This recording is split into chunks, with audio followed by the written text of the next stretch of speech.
What's going on, everybody? Welcome to the Awesemo.com NBA Deeper Dive presented by Odd Shopper. I'm Dave Lochran at Lofty_D on the Twitters, LOUGHY_D, joined by Adam Scher at Ship My Money DFS. What's going on, brother? How's it going, man? Excited for Luka to maybe keep Dallas in the game tonight. You think he can? I mean, he can. I don't know how hurt he is the thing. You think he's hurt? He was definitely hurt last game. Like, how hurt? I guess we don't know. Yeah, I don't know. I mean, played like shit, was holding his shoulder a lot. Yeah. I mean, that's not good. When did it look like the injury happened? I don't remember. Neither do I. I don't know. I think he'll be okay. This guy's played through a lot for sure. It is funny though. Remember, like a week or so ago, someone tweeted us and was asking about the marks on his. Remember the marks? Yeah. And we had explained what it was, but it's funny because it was on his shoulder at the time. So maybe this has been something that's been bothering him. Yeah, that's possible. I don't know. What I do know is we got Dallas and Golden State today. Got a good game, hopefully. 6.5 point spread, but anything can happen as we've seen before. 214.5 total, and we're happy to have you guys with us as always. If you're just jumping in now, or maybe you're coming in after the MLB show, either way, what's up? Hit that thumbs up if you haven't. Yeah, it takes a second. This is weird, 7 o'clock shows. I'll tell you that much. Very odd. I feel uncomfortable, but we're here and we're going till 8. And then live before lock is, they're going all the way till 9:30 today with Eric and Greg. So shout out to them. Greg on the East Coast. Anyway, thumbs up. Subscribe to the channel if you haven't done so yet. And if you want to join, hit join down below. Get the free super chats each month, the custom emojis, the sweet badges. I mean, that's what it's all about, right? You get those badges. Steve McGee's iced up with the 1-year badge. I mean, it's just good stuff. We'll always prioritize your questions and comments along with our super chat members, and maybe you'll get lucky. You can gift these memberships now. I actually decided to be nice after the deeper dive and gifted 10 of them yesterday. Jordan Lockhart's at like 60 by now. So you got some people that are new members just out of the blue. Boom, someone gifted it to them, felt like being nice. And it's been nice. So yeah, Jojo, I do have a beer, as a matter of fact. It's a Polish beer. My neighbor, Polish immigrant, came over when he was 18. Love this guy. Always brings me over some Polish food and whatever. And he brought this over to me. Nice little 6%er called Tatra. Your guess is as good as mine, but it tastes pretty good. So it's a full-bodied taste. And yeah, a little Polish beer here on a Friday. I gotta have a beer. A 7 o'clock show. What are we doing? I got a water. I drink water every show. Usually I crush 2 bottles of water each show. I probably drink 7. And before you talk to me about like, you shouldn't drink out of plastic, save that for someone else.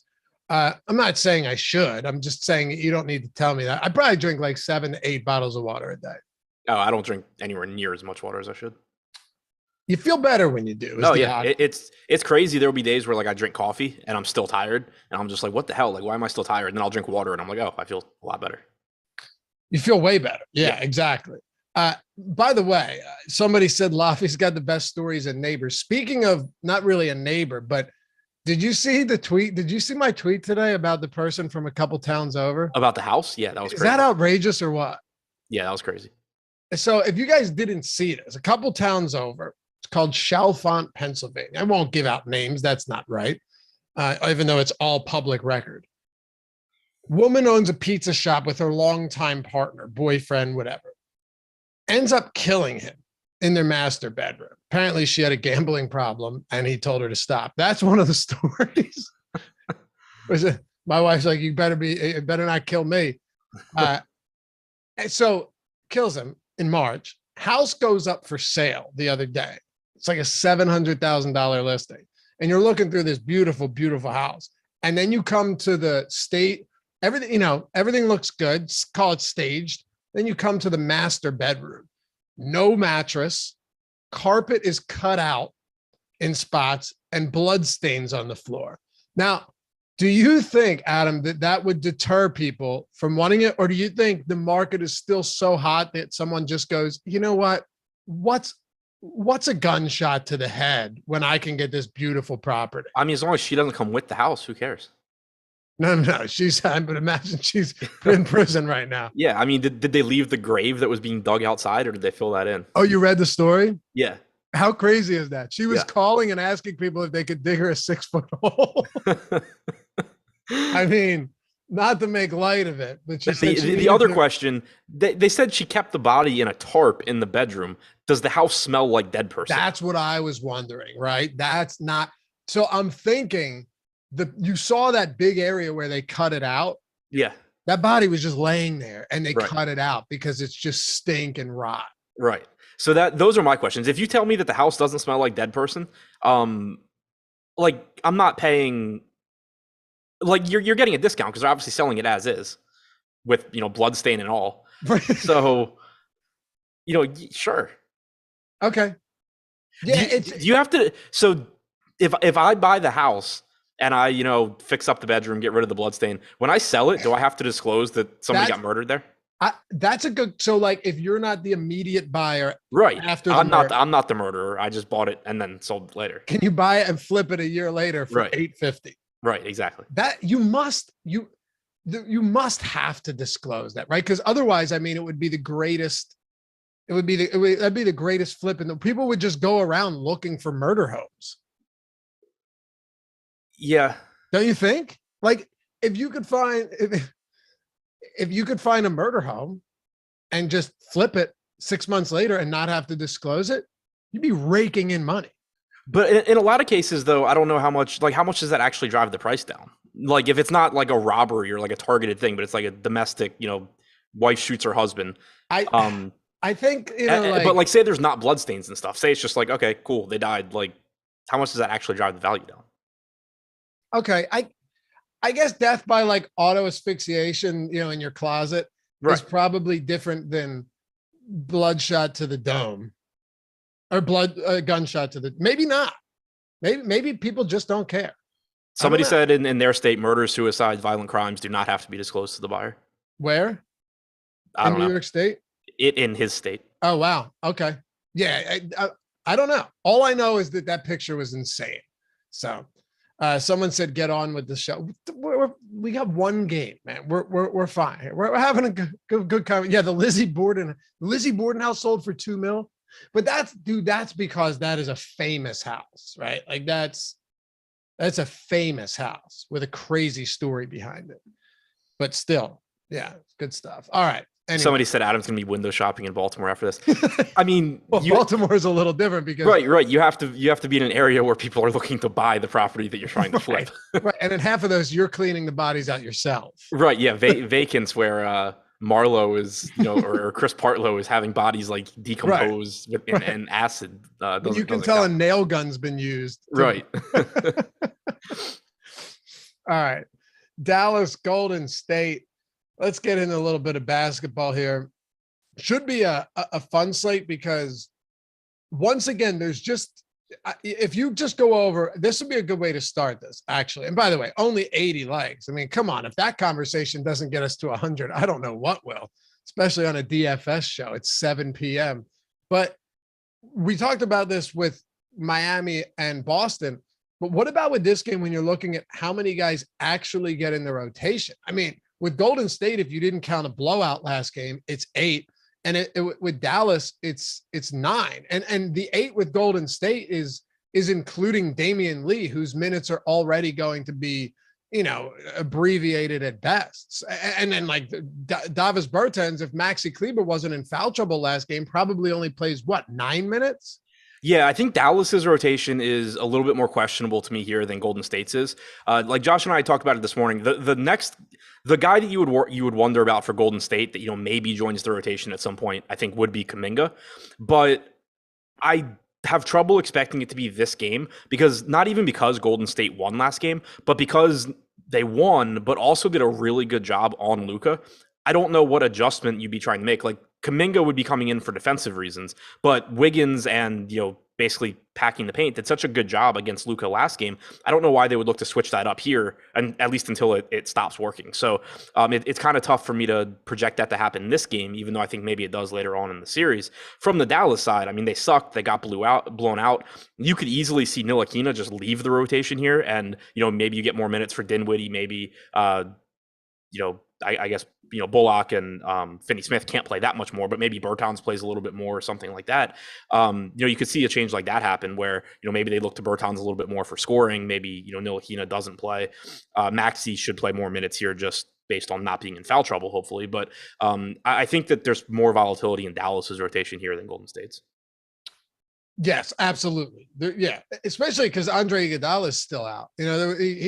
Like if Iggy played, do you think it just would have been him over Damien Lee anyway? Yeah, I think as long as Iggy and Peyton are out, you're just going to see this very condensed rotation from Golden State.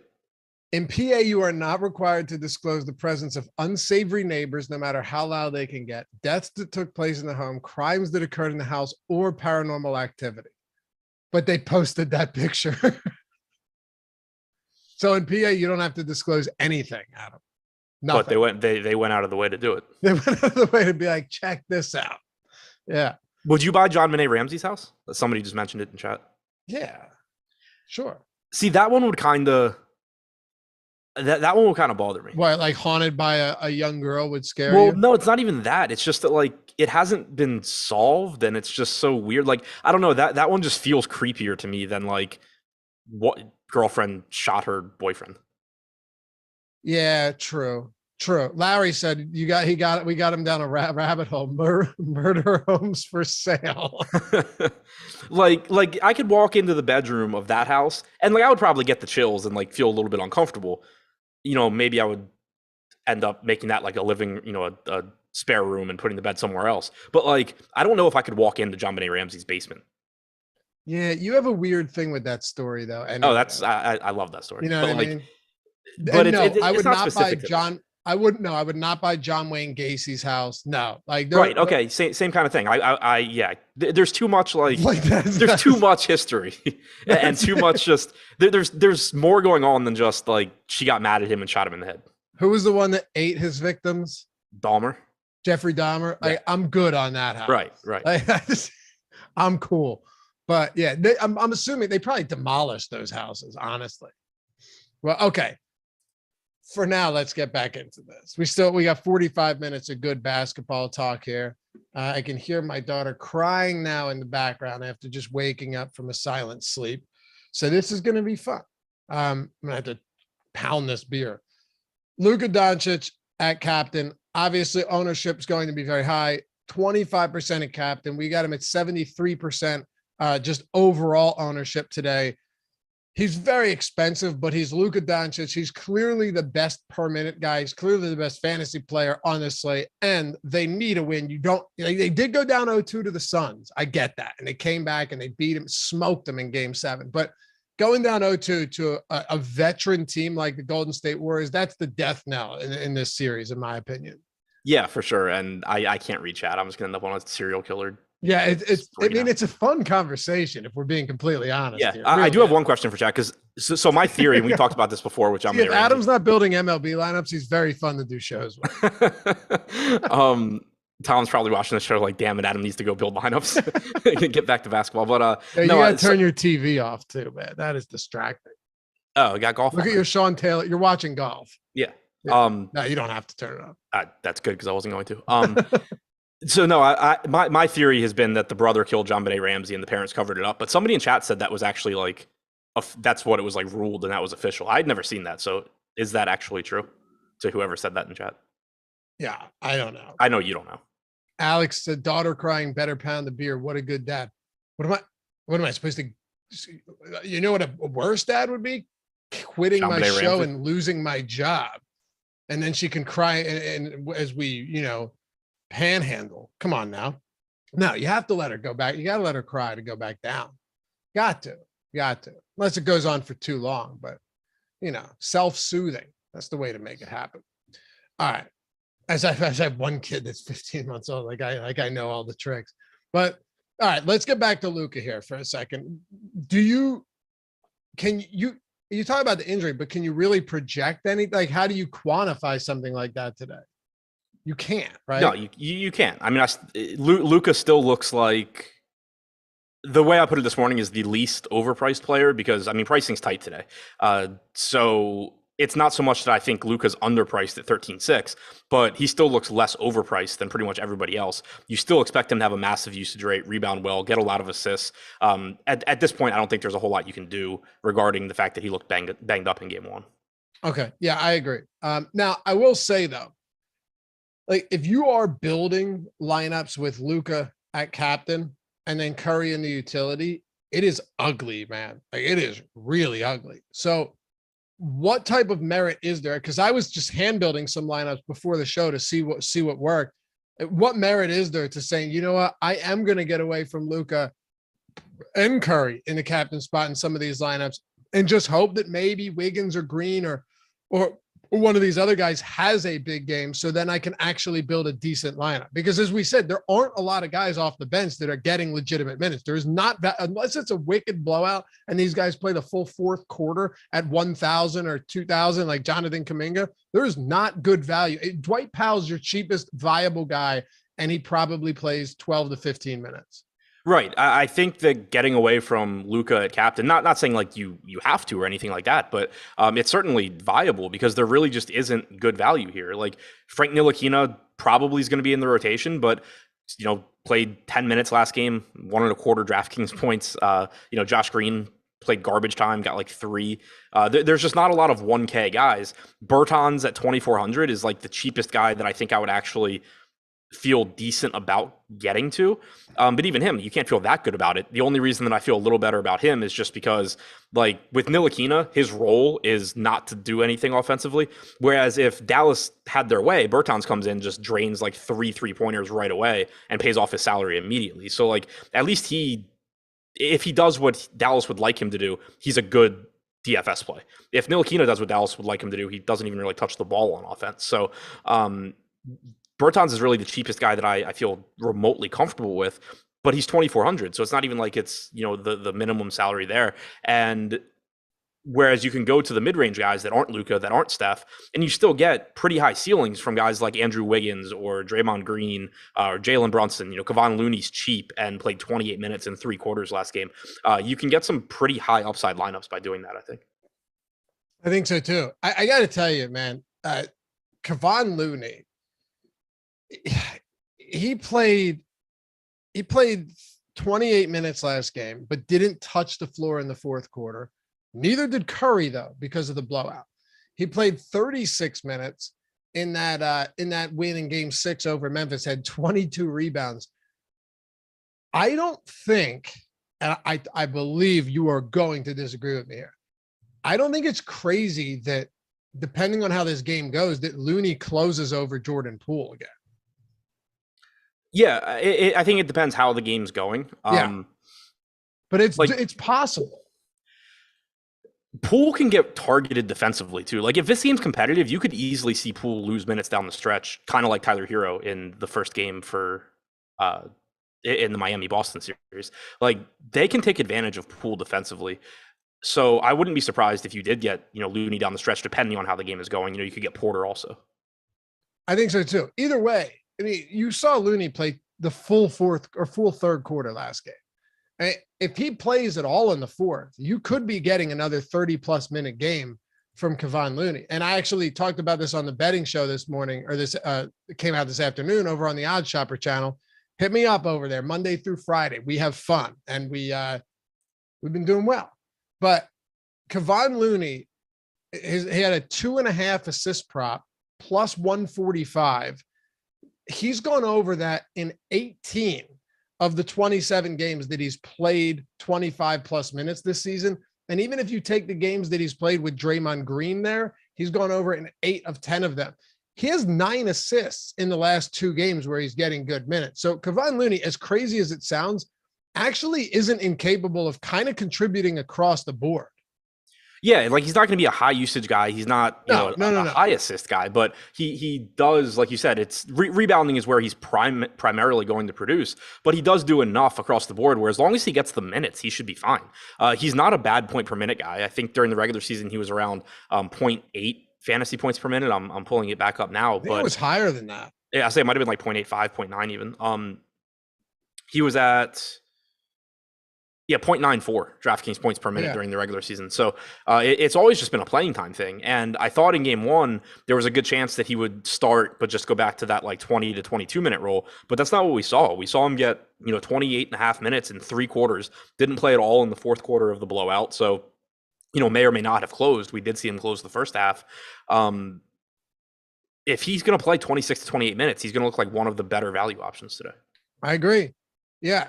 I mean, the way I think he is the best. I think he's I think he's by far the best value option on the slate. I do. Who do you have that's close to him tonight? I mean, 20. I'm not saying 28 minutes is his floor, but I think assuming he starts again and isn't in foul trouble, he probably gets close to that again. He's played well, and as you mentioned, he's not a high usage guy. There's nothing he does spectacularly well, but he can contribute across the board. And if he's giving you close to a fantasy point per minute at that price against Dallas, who's been the worst rebounding team all playoffs, I don't know if there's a better value play than Kevon Looney. I don't think it's close. Yeah, I agree. Like there's still risk there because of the playing time. But when you keep in mind, like you have to compare him to all the alternatives as well. So just looking and saying like, oh, I don't feel comfortable playing 4,800 for Looney. Cool. Who do you feel comfortable paying these price tags for? That's a good way of looking at it. Do you feel comfortable paying 8K for Jordan Poole? Do you feel comfortable paying 4,200 for Porter? So I think I'm with you. It's not that it's a glaring value in the sense like if this were a regular season slate and you say somebody's the best value on the slate, you're talking about somebody that projects like 7 times their salary or something like that. That's not the case here. He projects like 4 times his salary. But with the way pricing is, that's an extremely good value. Right. Yeah. You're talking about, Hassan Whiteside at 3,000 when Rudy Gobert is out, those type of guys. That's not this. But at the same time, if Kevon Looney, 4,800, it's not cheap. Well, no, it is cheap on a slate. Like, I mean, here's the way I look at it, right? This is, let me put it to you a little bit differently. Kevon Looney's 4,800. Dorian Finney-Smith is 6,600. This guy is going to play more minutes, but on a per minute basis, he is just not good at all. I mean, he played 34 minutes, finished with 13 fantasy points last game. He's the type of, he played 37 in game 6-5 against Phoenix, finished with 14 fantasy points. Can he have a solid outing? Of course he can.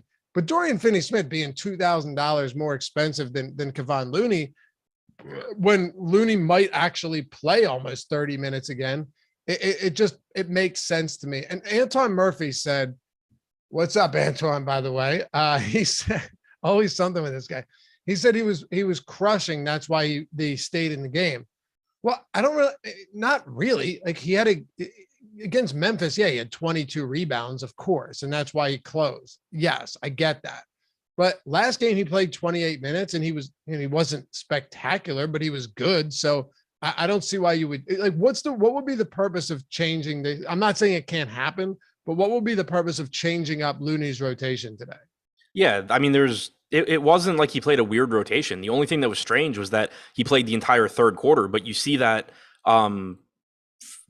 sometimes when games are getting out of hand, like they'll just, play the whole quarter instead of going to the bench and then coming back in later. So, there was nothing like weird about his rotation. He just played a bunch of like 6-minute stints in the first half, or a couple, 6 minutes, then 4 minutes, then 6 minutes, and then, played the whole third quarter. Like there was nothing weird about the rotation there. And then the other question, if okay, cool, he stayed in because he was crushing, if that's your theory, who was going to get those minutes? Like, don't tell me Kuminga was, just didn't get the play because of Looney. Right. Well, he did didn't you say that he said that Kuminga was going to be a integral part of this rotation? Yeah, Kuminga was part of the game plan. He's a lock to play. He played 5 minutes all in blowout run. Right. But so like, sure, if you want to say that, Otto Porter maybe lost a couple of minutes because you think Looney played more than usual, fine. I don't think that's the case, but sure. Maybe Damien Lee subs in earlier in the second half, but who cares? if Looney's not in foul trouble and Looney's doing what he's capable of doing, he's going to get those minutes. The only reason Looney wouldn't play is concerns about spacing. But so far, that hasn't been an issue. Golden State's still getting it done offensively. And keep in mind that it was Draymond that in the final Memphis game, Draymond was the one that said, put Looney back in the starting lineup. Like, this is that right? I didn't know that. Yeah. Draymond pushed for Looney to get back in the starting lineup prior to whatever the closeout game was. I didn't know that. Interesting. Okay. Yeah, because basically they talked to Draymond about it after the game, and he was like, look, we were just getting manhandled inside constantly. He was like, our offense will get it done. Like, we have Steph Curry. We'll be fine. But put Looney in there for size. Yeah, they couldn't rebound either. Right. And so obviously 22 boards. Right. And obviously this is a different matchup now. Like, you're not going up against Steven Adams and whoever Memphis was running out there. I don't even remember. But the fact that he's playing well, I think, does contribute. You're like, if Looney played poorly, yeah, he'll lose minutes probably. They'll go with Porter, or they'll go with Poole or whatever. But it's Looney's minutes to lose. They're not throwing him out there saying, oh, okay, we're going to get 12 minutes out of Looney. And then it's like, oh shit, he played well. I guess we'll leave him in. Like, as long as he doesn't play his way off the floor and he doesn't get in foul trouble, he should be fine. Yep. You're right. And Anthony DLC, what's up, man? Oh, you got the bronze badge. Okay. So once in a while he pops in chat. I try and pay attention to everybody here. Said he's not a liability. He fits. You're right. That is the thing. Like, is it volatile in the sense that he's not getting guaranteed Curry or Green, barring foul trouble, or Thompson minutes? Yeah, but he's not a liability. Like, he's right. Yeah, it's a good way to look at it. And also, Golden State doesn't have a lot of alternatives right now. Iggy is out. Peyton is out. Like, I would love to know what is a big deal. I would love to know the argument for, like, why Bielitsa or Kuminga would play ahead of him. So it's Bielitsa ain't getting in there ahead of Looney. Right. No way. Like, Kuminga, you can say defense, but it's not like Looney's bad. So that's kind of the thing too. Like, when you bring back those wings, it becomes a lot easier to play Draymond at the 5 for more minutes. But without those wings, you're giving Looney's minutes to somebody who's not like some sort of significant upgrade or anything. Nick Cooper, if anyone plays Looney, please head-to-head me. Yeah, I mean, I would send it. What? I said send it. Yeah, please. If you're not playing Looney in head-to-heads, I think you're probably insane. Or if just you're not really playing Looney in cash games or head-to-heads, yeah, same thing, of course. But like in just cash games in general, at 4,800, you're a lunatic. I mean, he's getting a ton of ownership anyway. Isn't he the third highest owned player? Yeah, he is. Yeah, like this shouldn't be a debate. Like, this is one of the clearest just, and again, it's not saying he's going to have a good game. Like, you're still talking in terms of probability and all that, but he looks as good as anyone else on this slate that you're going to put into your lineup. And when you factor in salary.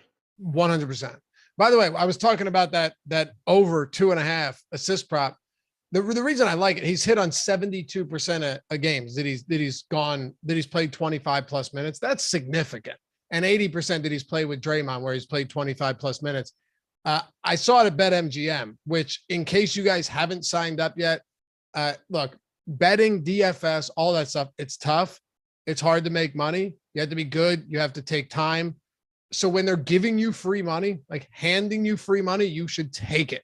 Even if you're like, yeah, I don't plan on playing there a ton, but I'll take the free money, you should. If you use, Tyler, can you throw the link in the description or in the chat too? If you use that link or the one in the description, right, for BetMGM, all you have to do is sign up, deposit $10, more if you want, right? If you got it like that, but just $10, that's all it has to be. Take that $10, bet on any team to win tonight. So either team to win, Warriors or Dallas Mavericks. Of course, take the team you like, because then you make money there too. But if either team hits a 3, which they will, either team hits a 3, you turn that 10 into 200. They're giving you $200 when you sign up, deposit $10 and bet $10 on any team to win. It's that simple. I'm telling you, money's hard to make in anything these days. So when someone tries to give you $200 for free, you should take it happily and don't ask questions. So BetMGM, check the link out in the description or the one in chat.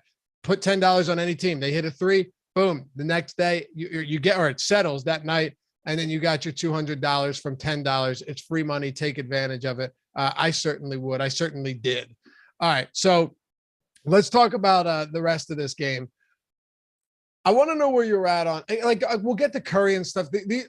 I want to get a little bit more granular here on guys that are actually we can debate or have conversations about. Jordan Poole, what do you make of him today? Just in the sense that we're talking about a guy who was, insanely involved. And now it's not to say he isn't involved, but he's kind of been all over the map in terms of usage from game to game, 3-point shooting from game to game, and of course, production from game to game as well. For Poole? Jordan Poole, yeah. Yeah. And I mean, the salary is relatively expensive as well. To me, he's like a more expensive Tyler Hero, where the ceiling is there, which is nice. Jordan Poole's going to look to get shots. He's going to be aggressive offensively. All of that is good. The playing time is erratic. You could certainly get 30 plus minutes from him. You can also get 26 to 28 depending on how the game is going. And he is priced up. The thing that's difficult is that he's $400 more expensive than Wiggins. He's only $200 less expensive than Draymond.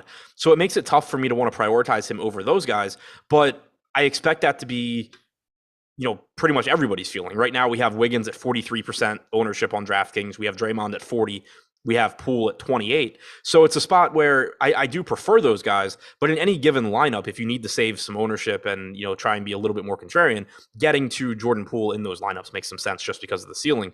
But, it is risky because not only are you talking about like he's an offensive minded player, but you're still competing with Steph Curry for touches. You're still competing with Clay for usage. You're competing with Wiggins, who has about a 20% usage rate. But on top of that, there's no guarantee that he's going to close. So the playing time is volatile. So, basically it's not a spot where I'm comfortable, but there is a lot of volatility there, and it does drive down the ownership a little bit. I was thinking about this earlier. I don't think you shouldn't play Poole and Looney together, but I definitely think if you're playing them together, that you're taking probably 6 to 7 minutes straight off the top of one of those guys in terms of upside. Yeah. I mean, the closing lineup in a competitive game, barring injury or ejection or foul trouble, is going to have Andrew Wiggins, Draymond Green, Klay Thompson, and Steph Curry. Like, hands down, no doubt about it. And then either Poole or Looney. Right.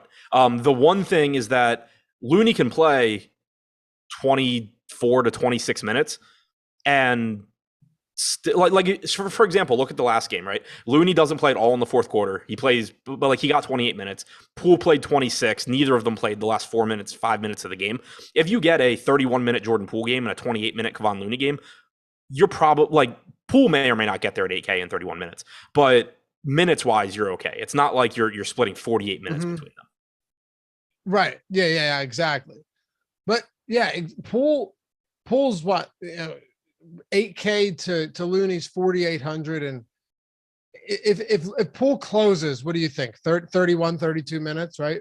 Is that what you think? If he closes, 31, yeah, 31, 32 minutes. Steph Curry's minutes are not taking a hit for Jordan Poole, King Reed. What? No, come on. That's not happening. That if anything, it's Looney. And it'll be in closing minutes. Curry's not getting pulled off the floor for Jordan Poole. If that happens though, for real, I will Venmo you $500. I will. He's going to get ejected and they're going to say, well, that doesn't count. No, it has to be like Curry's having a bad game. So the savior Jordan Poole comes in off the bench. Right. Yeah. What about, what's weird though, is you have Doncic and Curry, just clearly your two top guys. Ownership bears that out as well. But then you just fall off into this next tier, right? Like into the abyss where you have Klay Thompson, who's good, but he's volatile. Jalen Brunson, who's good, probably a little bit overpriced, right? Jordan Poole, he's good, super volatile. And then Draymond Green,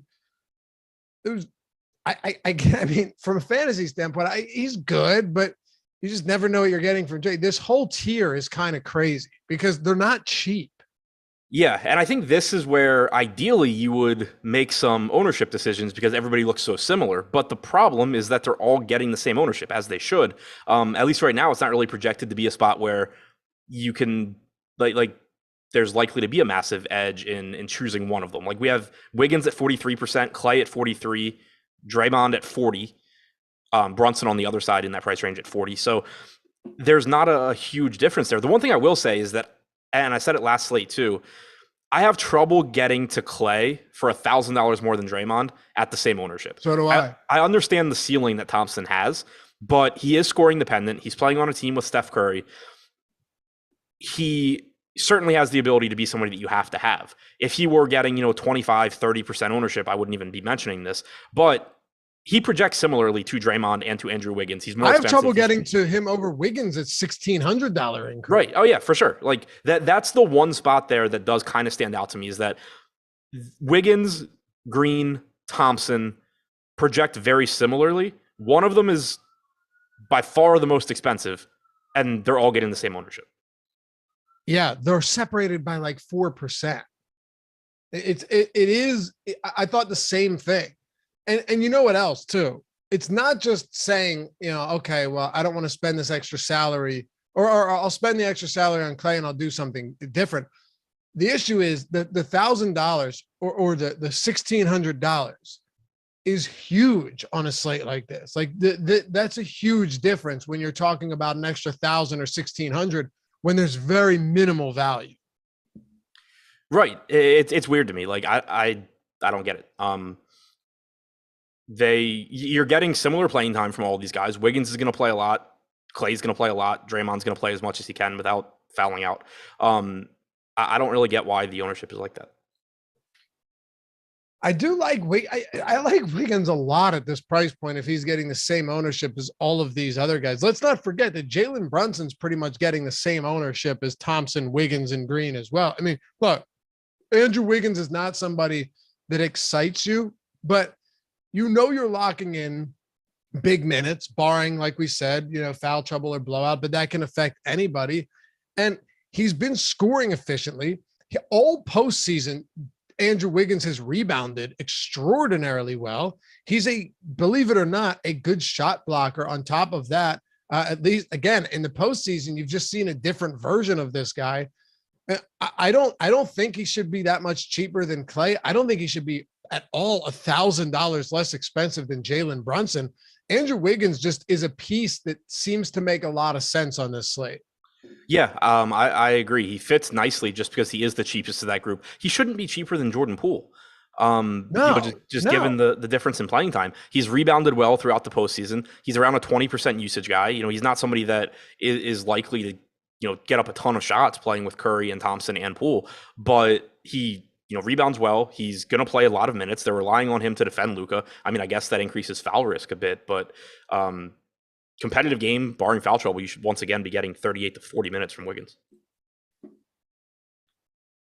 Okay, let's work our way into this other range, and we'll build a lineup here towards the end of the show. We've been doing that. It's been a fun way to wrap things up. And of course, Eric and Greg coming up next, taking you all the way up to 9, actually till 9:30, going 30 minutes through lock and hanging out with you if you're not doing anything on this Friday night.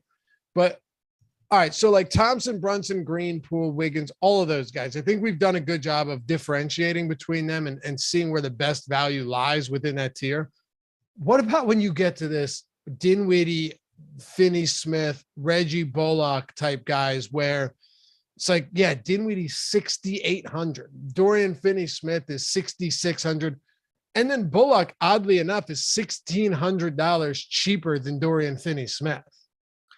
Yeah, the Dinwiddie piece is interesting to me because he's only getting 22% ownership right now.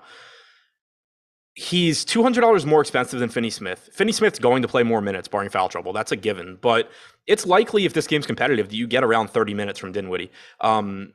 He's certainly capable of disappearing when he plays alongside Luka and Brunson, but that's not a guarantee. And he's going to be out there for every minute that Luka is not out there, along with Brunson. So at the cheap price tag on Dinwiddie, I don't really think his ownership should be that close, or I don't think Poole should be more popular for 1,200 more either. I think Poole projects better, but I think those savings probably come in handy, being 1,200 less expensive. I like getting to Dinwiddie there. I like the ceiling that he provides, whereas for the most part, Dinwiddie, he's a 0.7 fantasy point per minute guy, or not Dinwiddie, Finney-Smith is about a 0.7 fantasy point per minute guy. He's going to play more minutes, but I like the upside that Dinwiddie gives at lower ownership.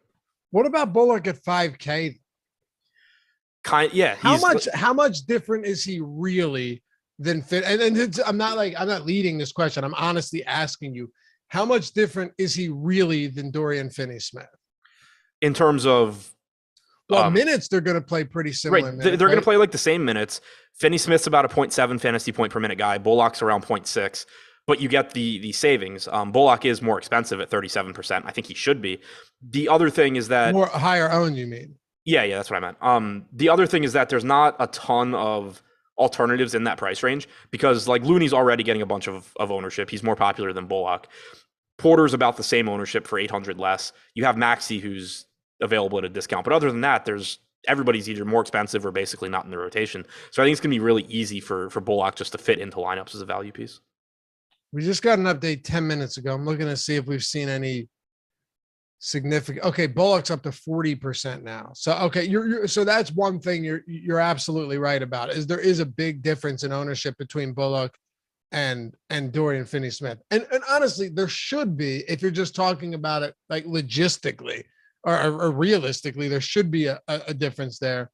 You want to get to some of these value plays. We already talked a lot about Looney, which is a pretty obvious one, but it's pretty clear, right? Like the next best value play in the 4K range has to be Otto Porter, right? Yeah. And he's, a little bit less expensive than Bullock. He's pulling 34% projected ownership on DraftKings. He played about 24 minutes last game. That's more or less what I expect from him here. He could be in the closing lineup in certain ways that the game plays out. You can throw him into that Kevon Looney, Jordan Poole conversation where, if Porter's the fifth guy in the closing lineup, it's not like it's shocking. He's not a bad point per minute guy. This postseason, he's at 0.92 DraftKings points per minute. So he just looks like a good value, assuming he's going to give you 24 to 26 minutes. Okay. What captains make the most sense if it's not Curry and it's not Doncic? That really opens things up, but actually gives you an ability to win. Like, could you feasibly captain Kevon Looney today? Could you go? Like, obviously you can captain Wiggins if he gives you 40 or has a 45-point game. That's not real points, but fantasy points. That could certainly get you there at a captain spot. But can we go to any of these cheaper guys like Kevon Looney or any of the other like lower mid-tier guys? Yeah, I mean, if you just use the Awesemo projections and crunch without any randomness or anything, the second highest owned captain on DraftKings is Looney. Yeah, it's Luka. Last time I did that, it was like him tied with Steph Curry at around 16%. Yeah, Luka 52, Looney 21, Curry 15. That's with whatever Awesemo projections are in Fantasy Cruncher. So yeah, I did it a couple hours ago. So yeah, that makes sense. Yeah, but I mean the point is that it opens up a lot. Like most of the top projected lineups are Luka, but it's Luka with Ntilikina. So you get away from a guy that may not even play or is going to play 6 minutes or whatever it may be. You go to Looney, it lets you get Luka, Curry, Brunson, Porter, Bullock, something like that. And so it does open up a lot for you. I have no issue getting to Looney. And he's only projected for 6% captain ownership right now, too. I thought it might be a little bit higher just from a value standpoint. But if he's going to be 6%, I do like that idea. Wiggins, certainly fine. Draymond's fine. Porter's kind of an interesting one because he's getting half the ownership as Looney. It's basically the same play. Like you're hoping that if you go Porter, you're hoping Porter plays 26 minutes. You're hoping Looney gets in foul trouble or something.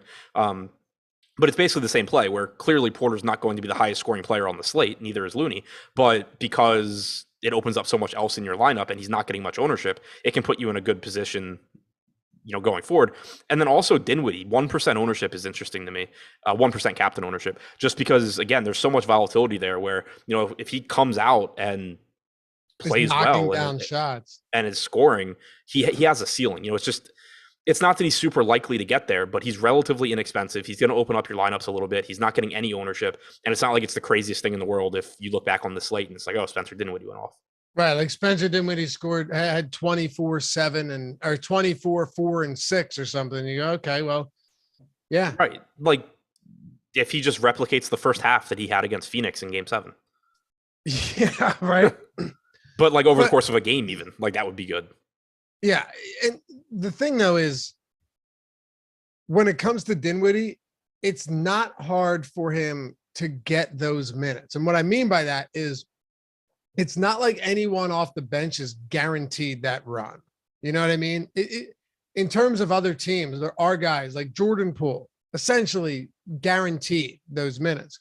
When you look at the bench for Dallas, who is really guaranteed minutes off the bench for Dallas? Could you give me one guy that is guaranteed minutes? Or is it, if it's a hot hand, you just have Jason Kidd run with them, as we've seen? I mean, Maxi Kleber in games 3 and 4 against Phoenix played 33 and 34 minutes.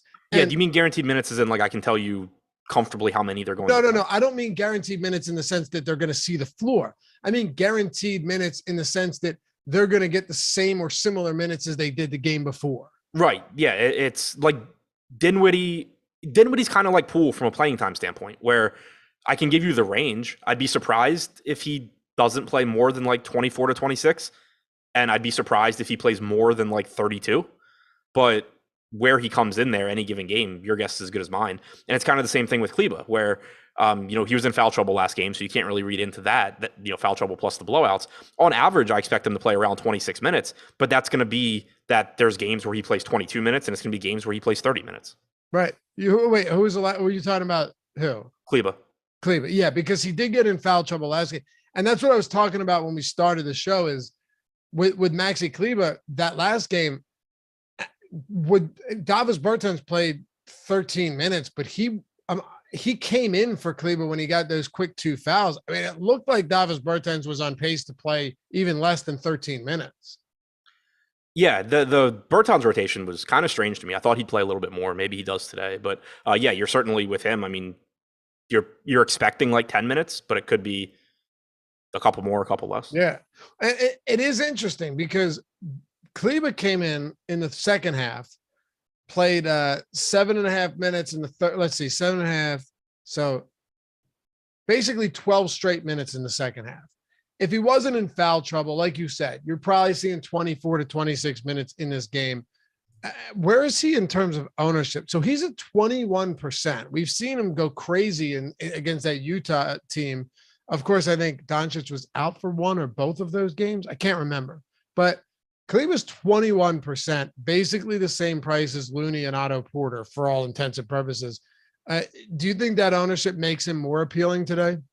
Yeah, I think that it's just a situation where he is going a little bit under-owned relative to those guys because he doesn't look wildly different in terms of projection from Porter or Bullock. If you just told me I have to pick one and ownership doesn't matter or it's cash games or whatever, I would probably prefer either of them. But I don't really think you should be getting an ownership discount here when if he is able to stay out of foul trouble, Cleveland's likely to give you mid to upper 20s in minutes and produce at a similar,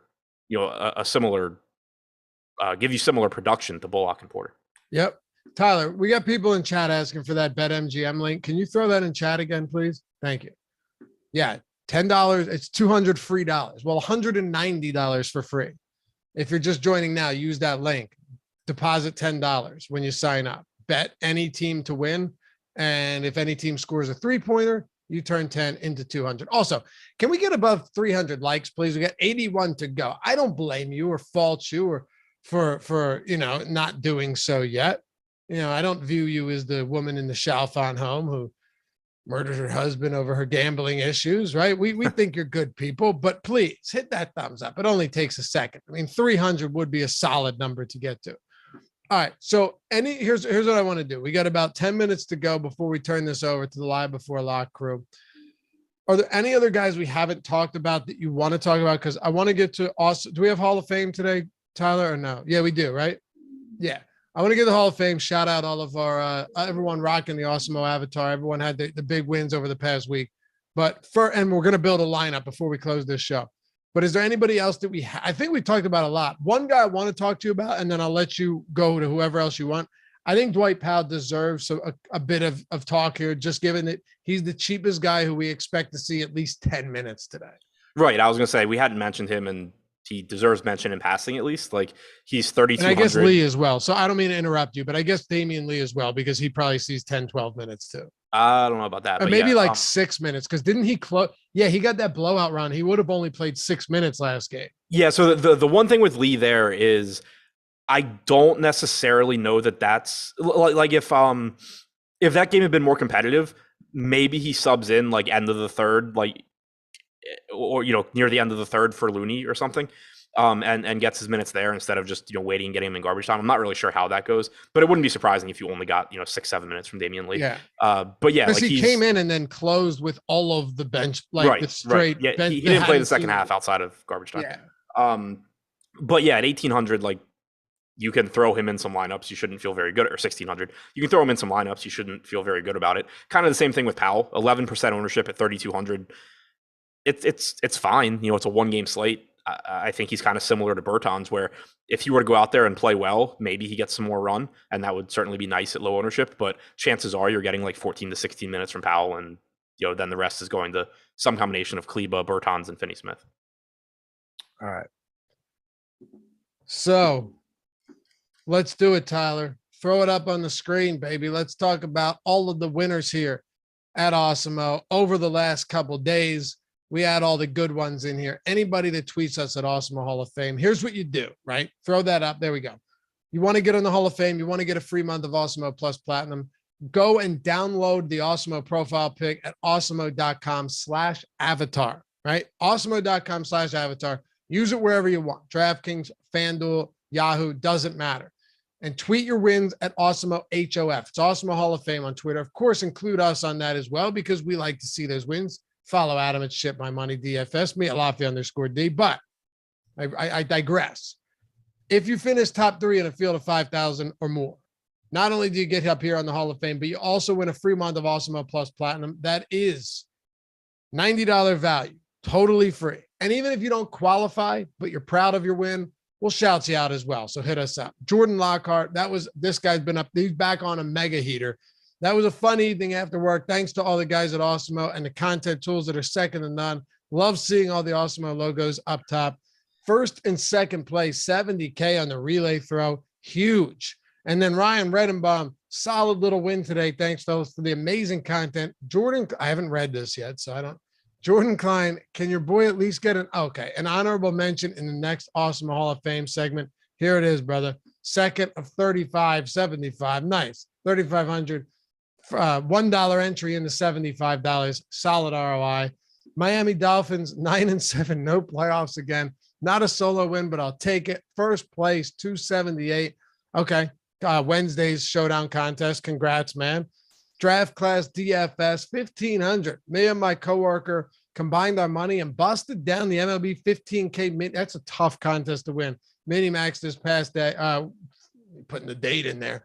The tools and services with a chef's kiss. Congrats, dude. Great stuff there. Mini Max taking it down for 1,500. And then Chris with just a simple Awesemo Hall of Fame, $70,000. Huge. Actually, you know what? Chris hit me up. Chris DM'd me with some kind words for the team. So this was just hey, Awesemo Hall of Fame, because I told him to. He wasn't even going to do it. Humble man. $70,000 win, and was happy to stay quiet. And then, I didn't see this.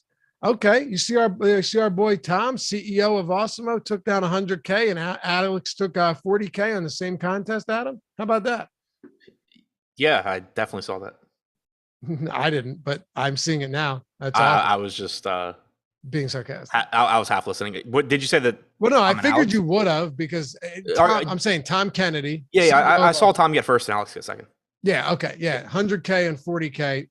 That's pretty cool to see, man. Shout out to Tom Kennedy, to Alex Baker, the brains behind this operation. And shout out to everyone who's been inducted into the Hall of Fame. Welcome. And if you've been here before, welcome back. Again, just download the avatar. We'll get you in here.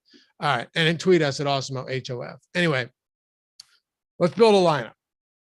Let's hand build a lineup here.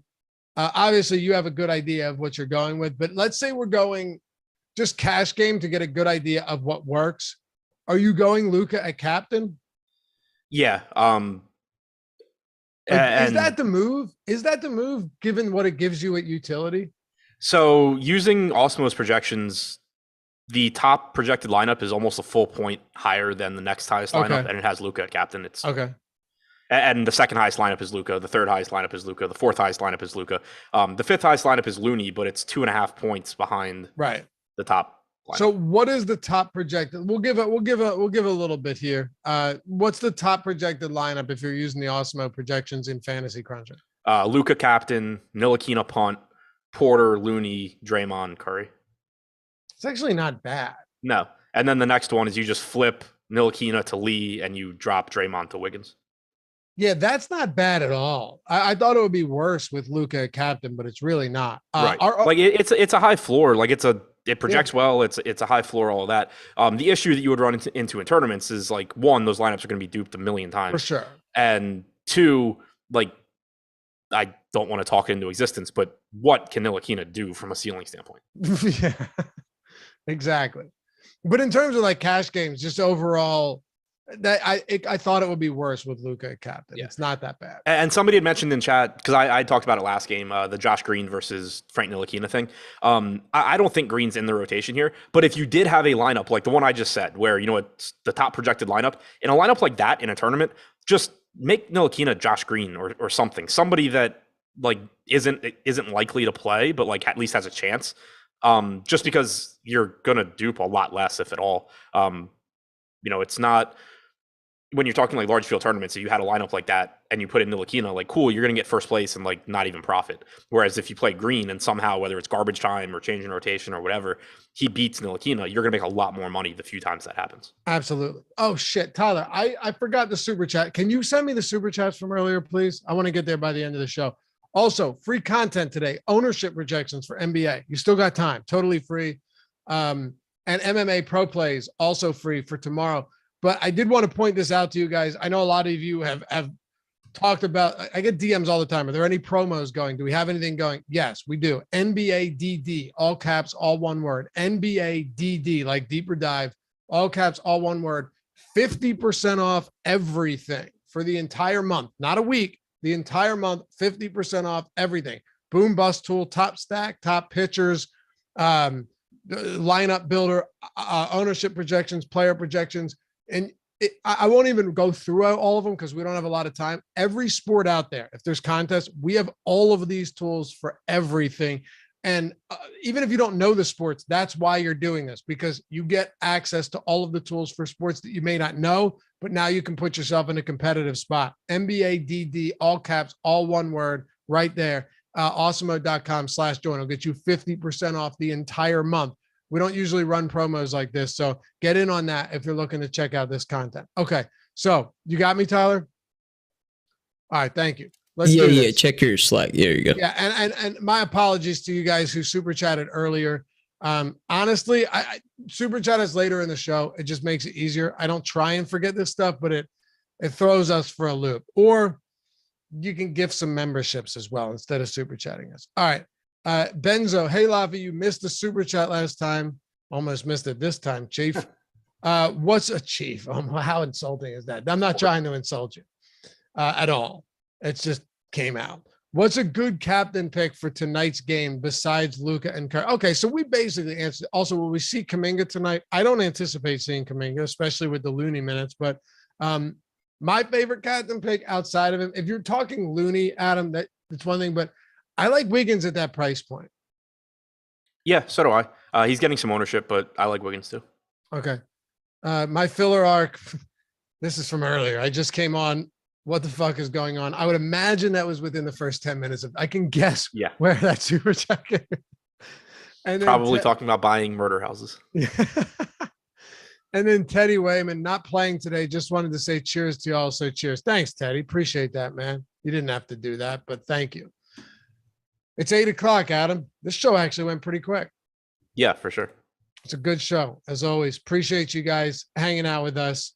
Still 25 likes short of 300. I'm not even going to blame you. It's fine. We talked about murder homes for 15 minutes to start the show. But if you feel inclined and you feel generous, get us to 300 before Greg and Eric come up. Follow Adam at Ship My Money DFS, me at Laffy_D. Good luck tonight, guys. Have a great weekend as well. Check out my betting video on OddsShopper too before this starts. And shout out to Tyler Zander, as always, for producing the show. Peace.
What is going on, everybody? Happy Friday. We've made it to the weekend. It's time for the NBA Live Before Lock show presented by Odd Shopper. I'm Eric Lindquist. Let's talk through this. We've got Dallas. We've got Golden State.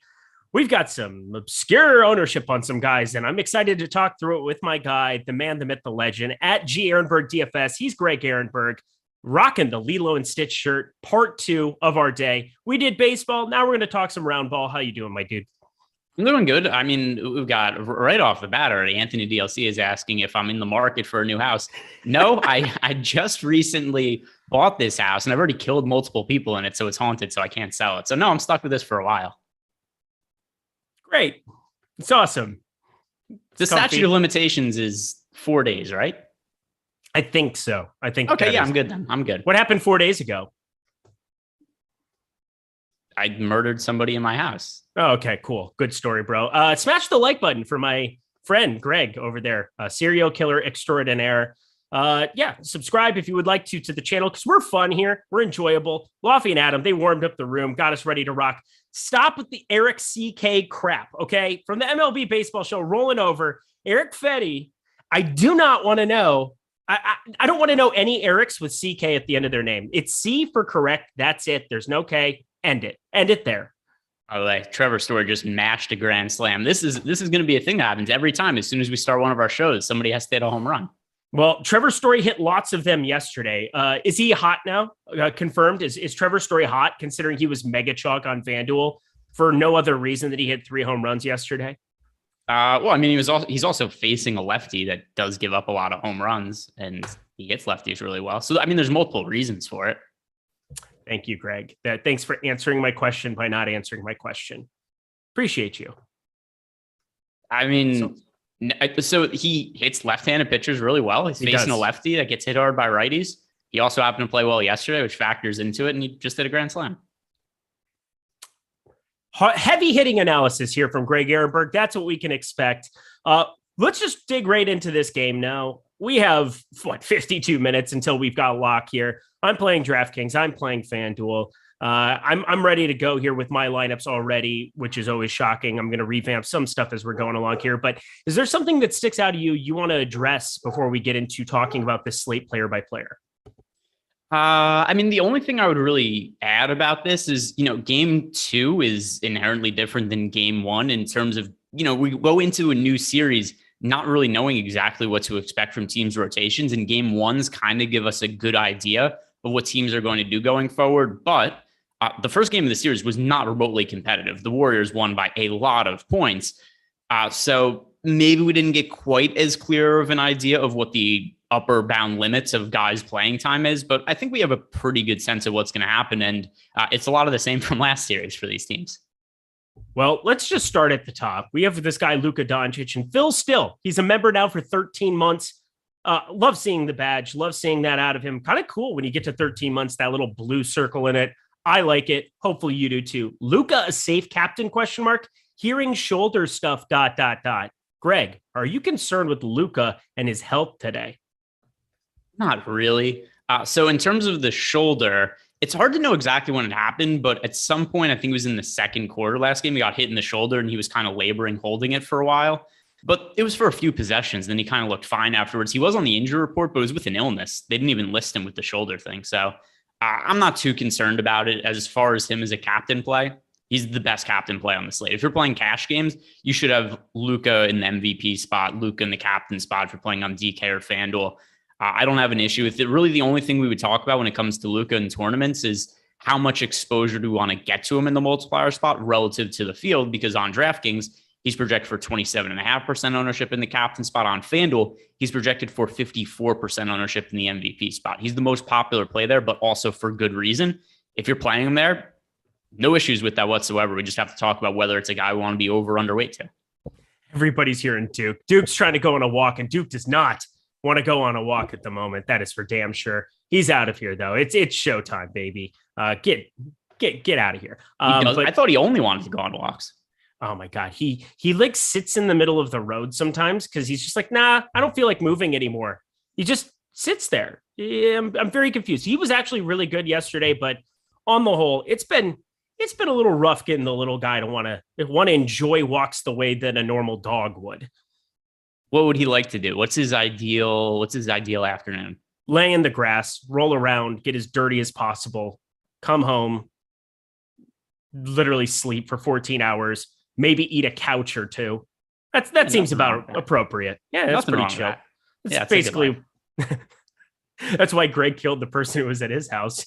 Yeah. Stay away from the couch. Yeah. Fucking guy broke in and started eating the couch. Do you want more or less than 54% of Luka in the MVP spot on FanDuel? Let me see. So in the lineups I have built on FanDuel, I came out with 55% Luka MVP exposure. So I'll say slightly more, but it's a fair number. Yeah, I'm putting 20 lineups in over on FanDuel today in that 9, and I find it hard to believe that I'm going to play more than 40% simply because I'm finding some paths to try to get different. And obviously 16-5, he should be 17-5, 18-5. That would actually make it more fascinating on whether to roster him or not. But he's the best play on the slate. And you and I agree on that. It's not that hard to really come to that conclusion. And on DraftKings, captain spot, he's going to be somebody that I'm right about at the field with. I've got 24%, playing a lot more over on DK. But let's move on down the board. Steph Curry, Klay Thompson. Those two guys seem like important discussion points for the captain spot. Which one would you prefer to roster more for DraftKings purposes? Who are the two players? Steph Curry and Klay in the captain spot. So between Steph and Klay in the captain spot, I actually end up coming up with more of Klay in my builds. Like, obviously the upside for Steph Curry is considerably higher than Klay Thompson, but here's the issues that I've had with Steph, both this slate and when I build showdown lineups for the game 1 of this series, is the opportunity cost of playing a lot of Steph Curry comes at the expense of Luka Doncic. And if I'm paying up for somebody in this game, Luka's just such a preferred option for me over Steph. I have Luka projected for, let's see, how many more fantasy points for Luka? 17. So with that in mind, like, I just have to prioritize Luka. The gap between Luka and Steph Curry is much more significant than the gap between Steph Curry and the next tier of guys, which is, Klay Thompson, Draymond Green. So I have to prioritize Steph Curry. Luka Doncic just has me getting underweight to Steph Curry because the ownership between the two of them, it's not as big of a gap as I think it should be. And there's still a gap between them. But even so, I mean, we've got Luka projected for 48% ownership overall, Steph for 39. That should be wider to me.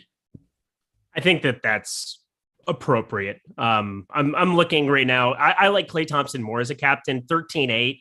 I'm able to get some more into that lineup. Just don't have to play some of the, I don't want to call it thin value, but the value that's very, very popular.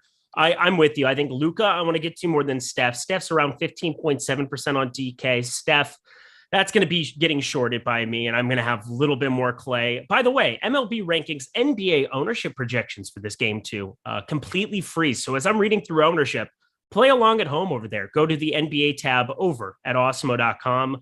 Click on ownership, and it should show up for you there for the showdown.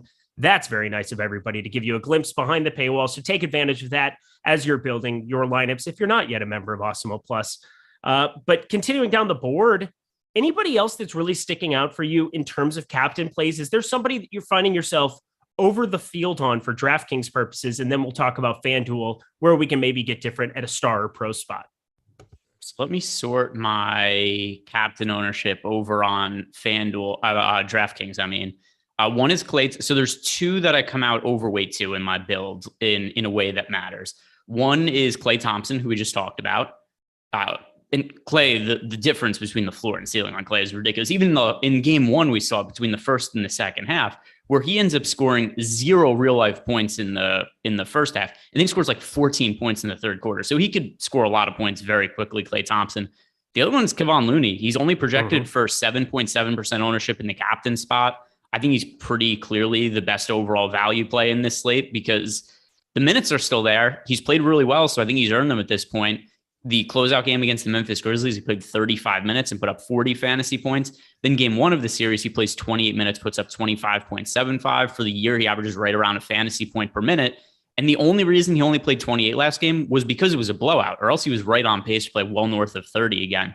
So I find Looney somebody who warrants captain ownership just from this standpoint of you play Looney at captain. He's shown to have a little bit of upside. He enables you to pay up for Luka and Steph in the same lineup, mix in like a Clay or Draymond as well. So I like what Looney opens up at the captain spot. And at least per our ownership projections, he isn't expected to be all that popular in that spot.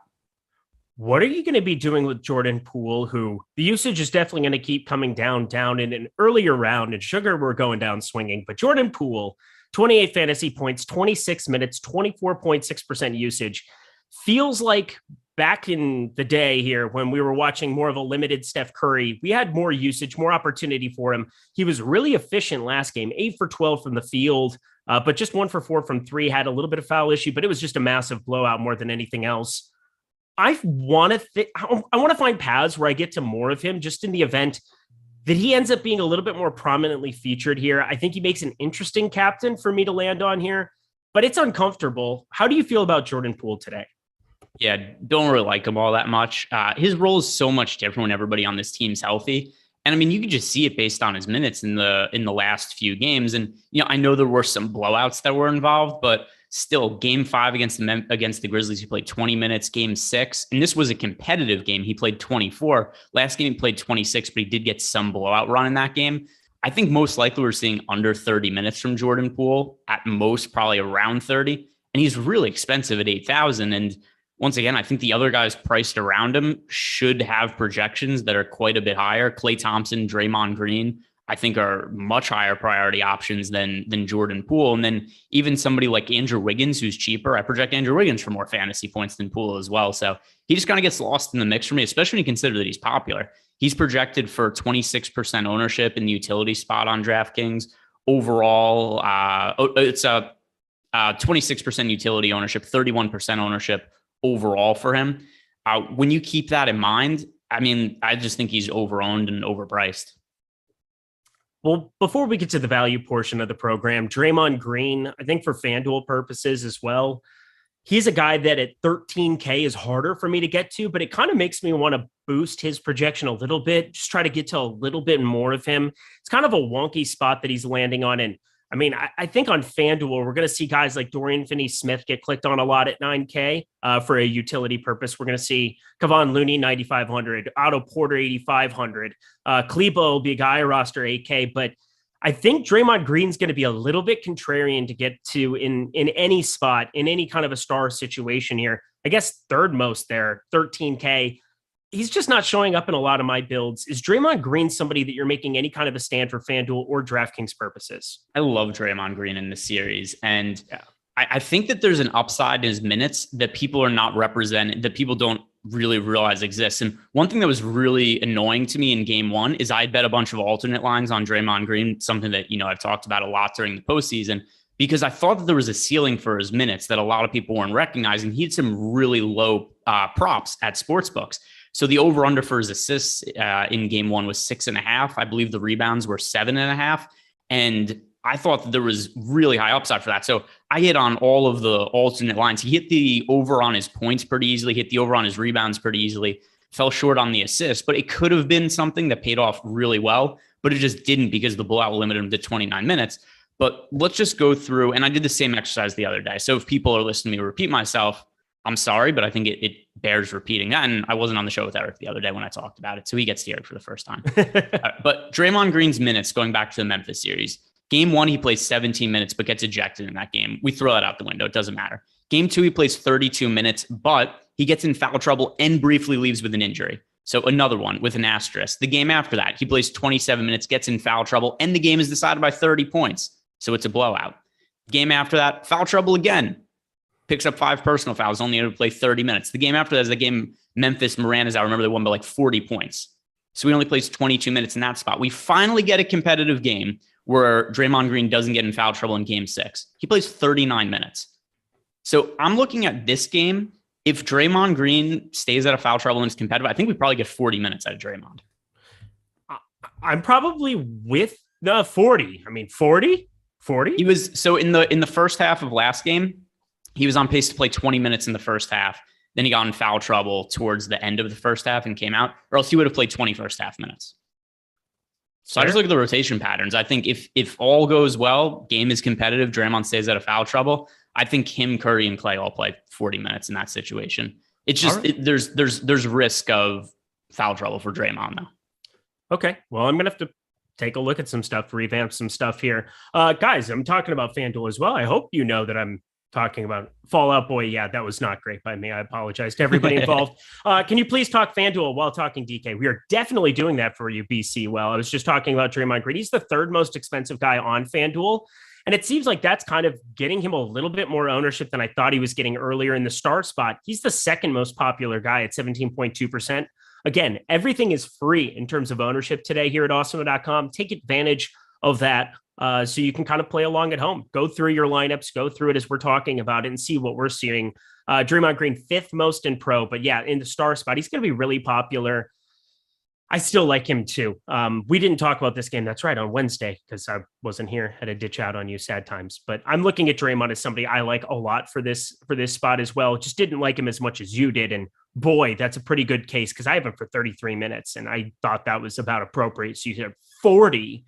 And it kind of. Well, I'm not projecting him for 40. I'm just saying if the game stays competitive and he avoids foul trouble, that's what I think the rotations would have him play. I'm not projecting him for that because. I mean, we've seen him get in foul trouble in more than half of their playoff games. Right. So it's a risk. So it's a risk. And we've only seen him play, 33 plus minutes once since the start of last series. But once again, it's the only time he avoided foul trouble and the game was competitive. He played 39. Tyler Zander behind the virtual glass, having himself a field day over there. We've got Greg Ehrenberg. That's cool. I think that's pretty crafty over on the right side of the screen. Still my high school senior pictures. I was a 17-year-old. That was half my life ago. That's staying. You just love the long hair, don't you? It's a vibe. I had locks. I got a haircut before that. The thing that's funny about that picture is Tyler only photoshops it on the wall behind me, but in my bedroom, the picture's there for real. How does that make you feel, Eric? We have a special live before lock offer, everybody. You guys want to check this one out, huh? Bet MGM. Do you like free money? If you do, I have $200 for you. Well, not me personally, but Bet MGM does. Live before lock offer. Use promo code LBL Bets. That's going to get fired in the chat here. I know it was fired up earlier, but I cannot emphasize it enough. This is free money going into your pocket. If a three-pointer is made tonight, which I don't know is what are the chances of that happening, Greg? 100%. And I have to correct something there. If you guys sign up for this promo, this money is coming directly out of Eric's wallet, which is all the more reason you should be signing up. Sign up at BetMGM. Make Eric go broke. Do it. Okay. Yeah. LBL Bets. You go utilize that. I didn't know. I knew that I signed some sketchy papers today, but you know what? It's fine. It's fine. It happened. It's done with. LBL Bets. Take advantage of that at BetMGM. Thank you so much to them for giving all of you guys that opportunity. You simply put $10 on any NBA money line tonight, and when a three-pointers hit, you get $200. Bada bing, bada boom. Use that offer. LBL Bets is the promo code. Sign up there right now, and we're going to talk through some Odd Shopper. Greg and I are going to help you put that $200 to work tonight. If you guys take advantage of that promo, we have some stuff that we can help you make more money. If you want to deposit 100 on there, we can talk you through some positive EV bets. Greg has been smashing the NBA streets specifically. Congratulations on that Game 2 Celtics win. My God. Pretty excited about it. And also now, so we have gotten to a point where, let's see, what are the Celtics to win the series now? Like minus 270 or something like that? I'm feeling good about it. Zanino. Oh, let's go. 3-run shot. Mr. Michael Zanino. I know you guys are in the baseball streets. Don't lie to me. There can't be over 1,000 people just playing NBA DFS. There's some MLB DFS hanging out there. Mike Zanino. About time he entered the chat again. Good to see the name on minus 250 for the Celtics right now. So there you go. I'm glad I gave you time to look it up.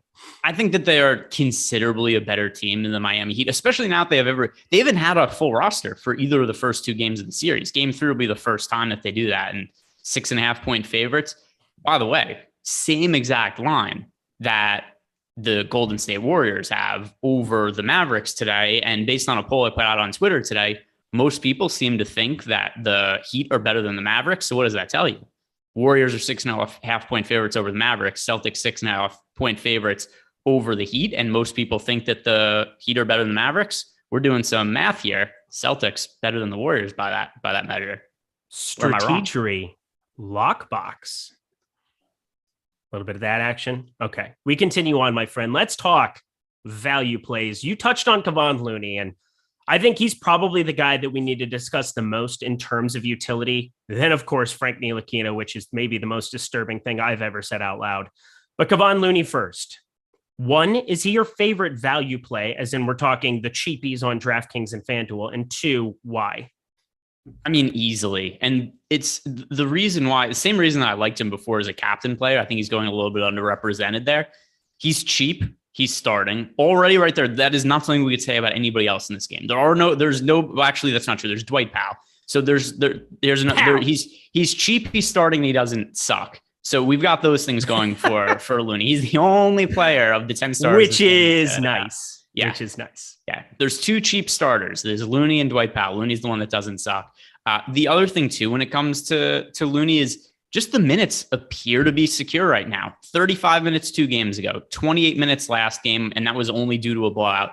As long as nothing weird happens and there isn't like a foul trouble situation, an injury, a flagrant 2, it looks like we're looking at somewhere in the neighborhood of 30 minutes, if not more, for Looney. He's a good enough points per minute fantasy producer. He's cheap. There's a lot of guys on the slate who want to pay up for, and there just aren't that many cheap guys to feel good about.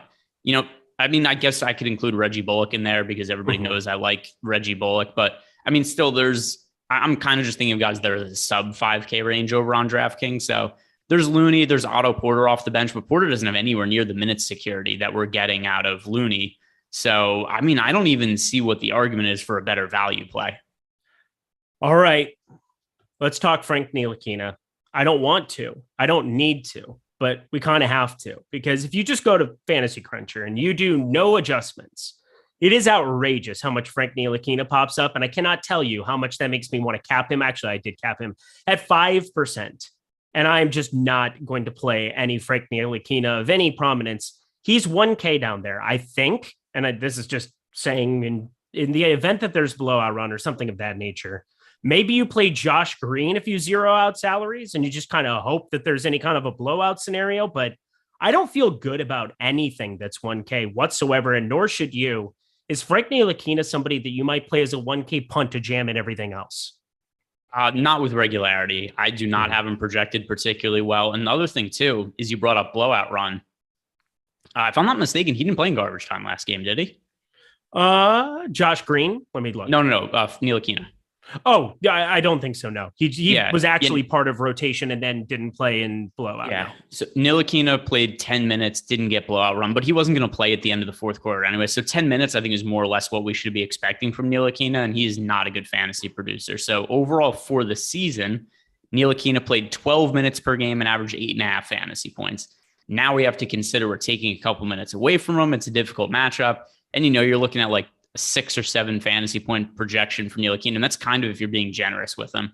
And if his path to being optimal is the guys at the top crush, right? It's Steph has a big game, Luka has a big game. You need a high scoring game. That's the path where Frank Ntilikina ends up being optimal. The total isn't that high though. It's 214.5. And both these teams have really good defenses. This year, the Mavericks played at the slowest pace in the NBA. I think they finished 6th in defensive efficiency. The Warriors finished 1st in defensive efficiency.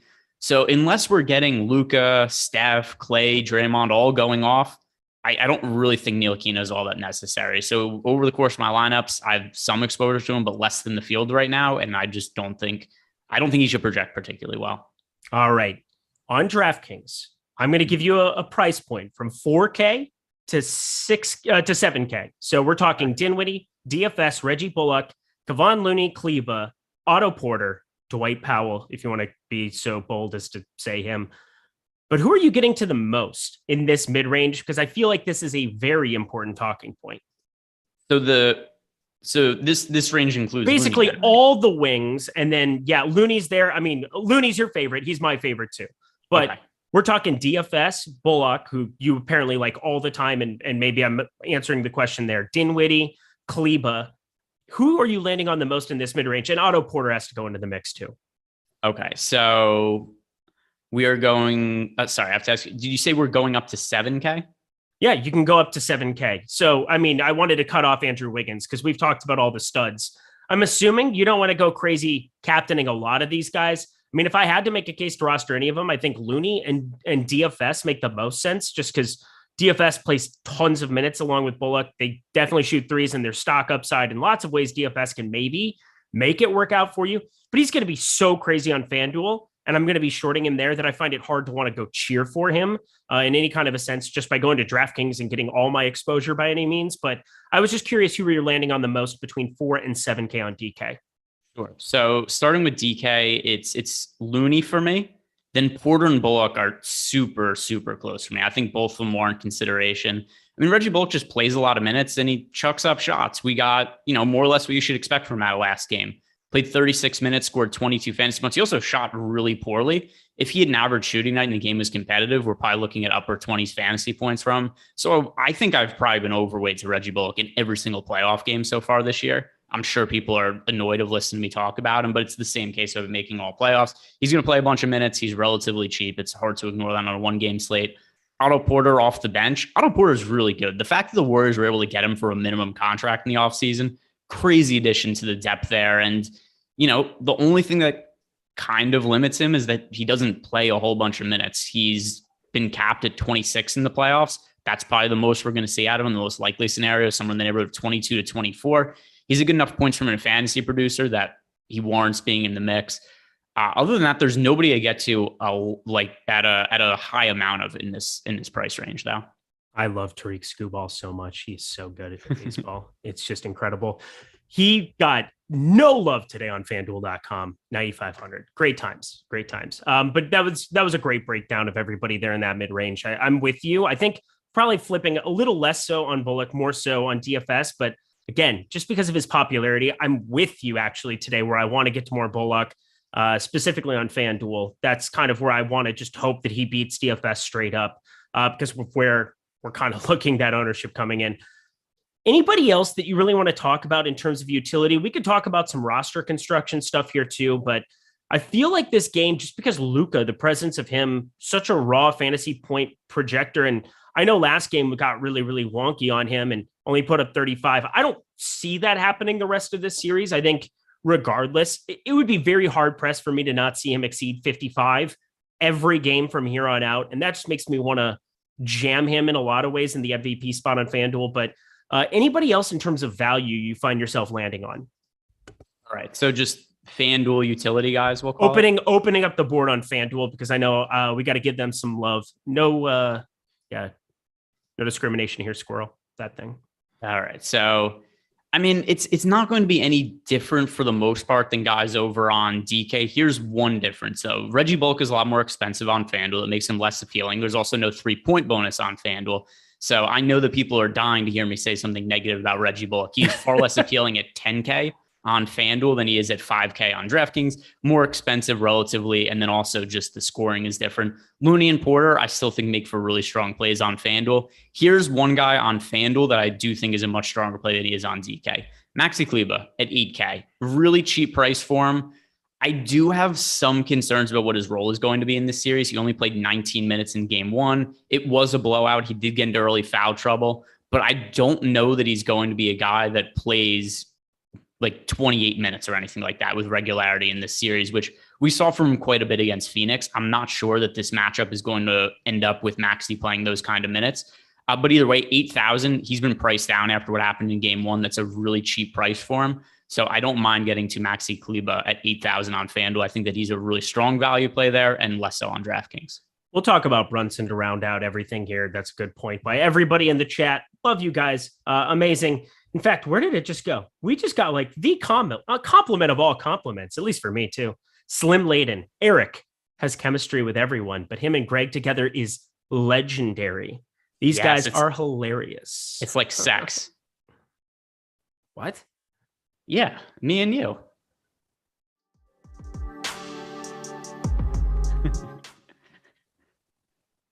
Like docking. Is this what this is? It's like a Chinese finger trap. What are you doing? Stop what you're doing.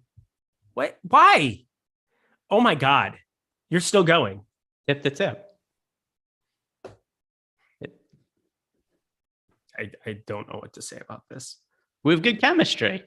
Is that not what he's talking about?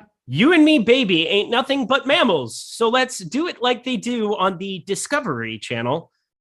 Getting horny now. Okay. Let's talk Jalen Brunson. Suppose we got to round out with him.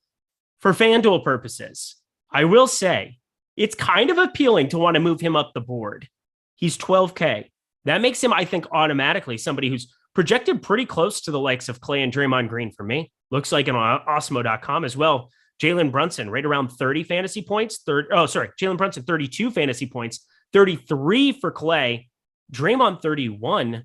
I think we both have Draymond Green a little bit, but still, Jalen Brunson's kind of getting slept on in terms of the star spot. He's 5th on the board there. How do you feel about Jalen Brunson as a contrarian option, especially for FanDuel purposes? I do not think this is a good matchup for Jalen Brunson. I think he's benefited earlier in the postseason from some easier matchups, but it's also been a while since we've seen any real upside from him. You go back to the Phoenix series, and I mean, he was just not good from a fantasy production standpoint. Against Utah, he had some bigger games, but that was also at times when there was no Luka. Other than that, you look at the fantasy points, and I'm going to bring it up from a FanDuel perspective right now, because I think you were asking me about the star spot, correct? Yeah, I'm a little frazzled right now. If you can't tell, it's fine. Yeah, it's okay. Yeah. It's because he's sweating. You get married and you realize you can't have the whole market anymore, baby. You can't have the whole market anymore, and it's hard. Okay, go ahead. Well, Jalen Brunson, he's been pretty consistent, but consistently not good in his recent playoff games. So going back, I'll read off his box score: 27 fantasy points, 37, 31, 31, 26, 42. That was good. But then 18, 24. And he's just really consistently been like in that mid to high upper 20s range. If he has a really good game, we've seen him kind of get into the low 30s. I just don't think there's that much of a ceiling for him in this matchup against the Warriors when they have such a good defense. I think the Mavericks are just going to live and die by Luka. Michael McKinney, I have it queued up, baby. I would never forget about you. Dinwiddie or Bullock? $2 super chat. We're talking Dinwiddie or Bullock and Brunson or Clay. So one of the two, I'm assuming Bullock between him and Dinwiddie. For FanDuel. So, all right, FanDuel cash is what we're talking. Okay, so we've got FanDuel, Dinwiddie, Bullock, or Brunson, and then between Brunson and Clay. All right, so it is Bullock over Dinwiddie for me. Yes. It's just so much more minutes security. Dinwiddie could certainly come off the bench and get hot. I mean, we saw that a couple of games ago against Phoenix where, you know, him and Luka both hit nearly every shot they took. But in general, Dinwiddie has been absolutely miserable in this playoffs and has not hit anything from the field. There's so much more minutes security with Bullock that I have to project him higher. And then the other one was, who were the other two players? It was, the other ones were Clay and Jalen Brunson, and I think Clay over Brunson. Yep, big time. Anthony DLC, I know it's acceptable. I do what I want, baby. Come on now. I got whatever. I do what I want. Isn't that what we're doing? Whatever we want here. We run the ship forever. A little bit of that. This is our Outcast. I know you like thank yo shit don't stink. Can't do that. We have 21 I don't think you have the range to, you don't have the range to hit those notes. Caroline. God, I miss Outkast. Why don't they come out with it? If they came out with a new album, my life would be complete forever. Are they Big still boy. together? I doubt it. Andre 3000, big boy. Oh, those were the days, man. Speaker Box, if you are a kid, if you're a young kid and you've never listened to the Grammy winning album Speaker Box and The Love Below, a dual album, I swear to God, go listen to Church, go listen to Roses, go listen to all of this stuff. I'm telling you, it is just fire. What? Why is Tyler by the way, leaving? do you want to hear something upsetting that's going to make you feel really old? What? Do you know when Outkast broke up? No. 2006. Fuck off. Yeah, I don't think they're making new music. Yeah, they broke up. It's only been years. 16 years. Yeah, they broke up 16 years ago, Eric. The dream is over. Oh. Why is Tyler doing? Oh, that's hilarious. Yeah, no, we're Chinese finger trapping a duck because Emac's a child. Cool. Way to go, Emac. You did this. You did this to Tyler. Tyler got up, left his room, and ran back to his chair. Whatever. No, I added the fingers to the topic bar so chat knows the chemistry. Nice. I like it. Just means we get along. We do have a Well, Ghetto Farmer Boy, did he leave a question in Discord? Let me find it. If he did, I thought he said. Oh, no. He didn't. He just said okay, I misunderstood. He said he didn't do a Discord question, therefore you can't wrap it. Thanks. Appreciate it. Cool. Anything else you want to talk in terms of value, in terms of studs? We can talk about some of the exposure we have to certain spots. We can talk captain. Who are your top 3 captains that are not named Luka Doncic today on DraftKings? We could also talk about how Tyreek Skubal got pulled pitching a shutout at 66 pitches, but what? Yeah, I know. I was very annoyed by that when I looked down. What was the? It was like 4% today. Yeah, it's very upsetting. He pitched 5 innings, 5 strikeouts, no walks, no runs, and they were like, "Hey, you're out of here." And they brought who'd they bring out of the bullpen here? They brought in Jacob Barnes, and he gave up a double immediately.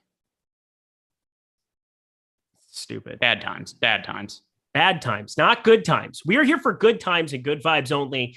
You know where you can get some really good vibes, Greg, is oddshopper.com. 30 seconds or less to find the best bets on the board. It is such a cool site. It is partnered. Obviously, all the guys here at Awesemo are doing all of the great work, putting the projections directly on the page, helping you find the best bets so we can all win together now. Birds of a feather now. That's what's up. We want that. Oddshopper.com. Find the best in the NBA, the NHL. I know News Guy, I saw him hanging out there in the chat. The guy is absolutely crushing the NHL streets. I mean, it's been fun to watch all the screenshots from him the last couple of months since OddsShopper went live with all of the NHL props. We have, of course, NBA, MLB, and golf. Hopefully you took advantage of some, I don't know, Sam Burns got himself back into the mix. Mito Pereira out there smashing souls. Rory, JT. It's going to be a good week for us tea time stackers today. It's going to be a good week, and I hope, going to be fun. Hopefully it's not miserable weather tomorrow and all the leaders don't die. I'll take a look into that later, but go to OddsShopper right now. Take advantage of all we have in the NBA streets. I'm going to turn this over to Greg because Greg is a man of the people. He's always giving you the hot fire in the betting streets. The guy bet the Celtics at 60-1 for Christ's sake. I mean, the guy is pretty good at what he does, but I need winners for tonight, Greg. Is there something on OddsShopper that stands out to you that you are all about? I don't know necessarily all about. If I had to pick out my favorite prop on the board, it is the one that projects out the best on OddsShopper, and that is Luka Doncic over 9.5 rebounds at -105. He has pulled down a ton of boards in the playoffs, and even in last game where he didn't get to play full minutes because the game was a blowout, he finished with 7.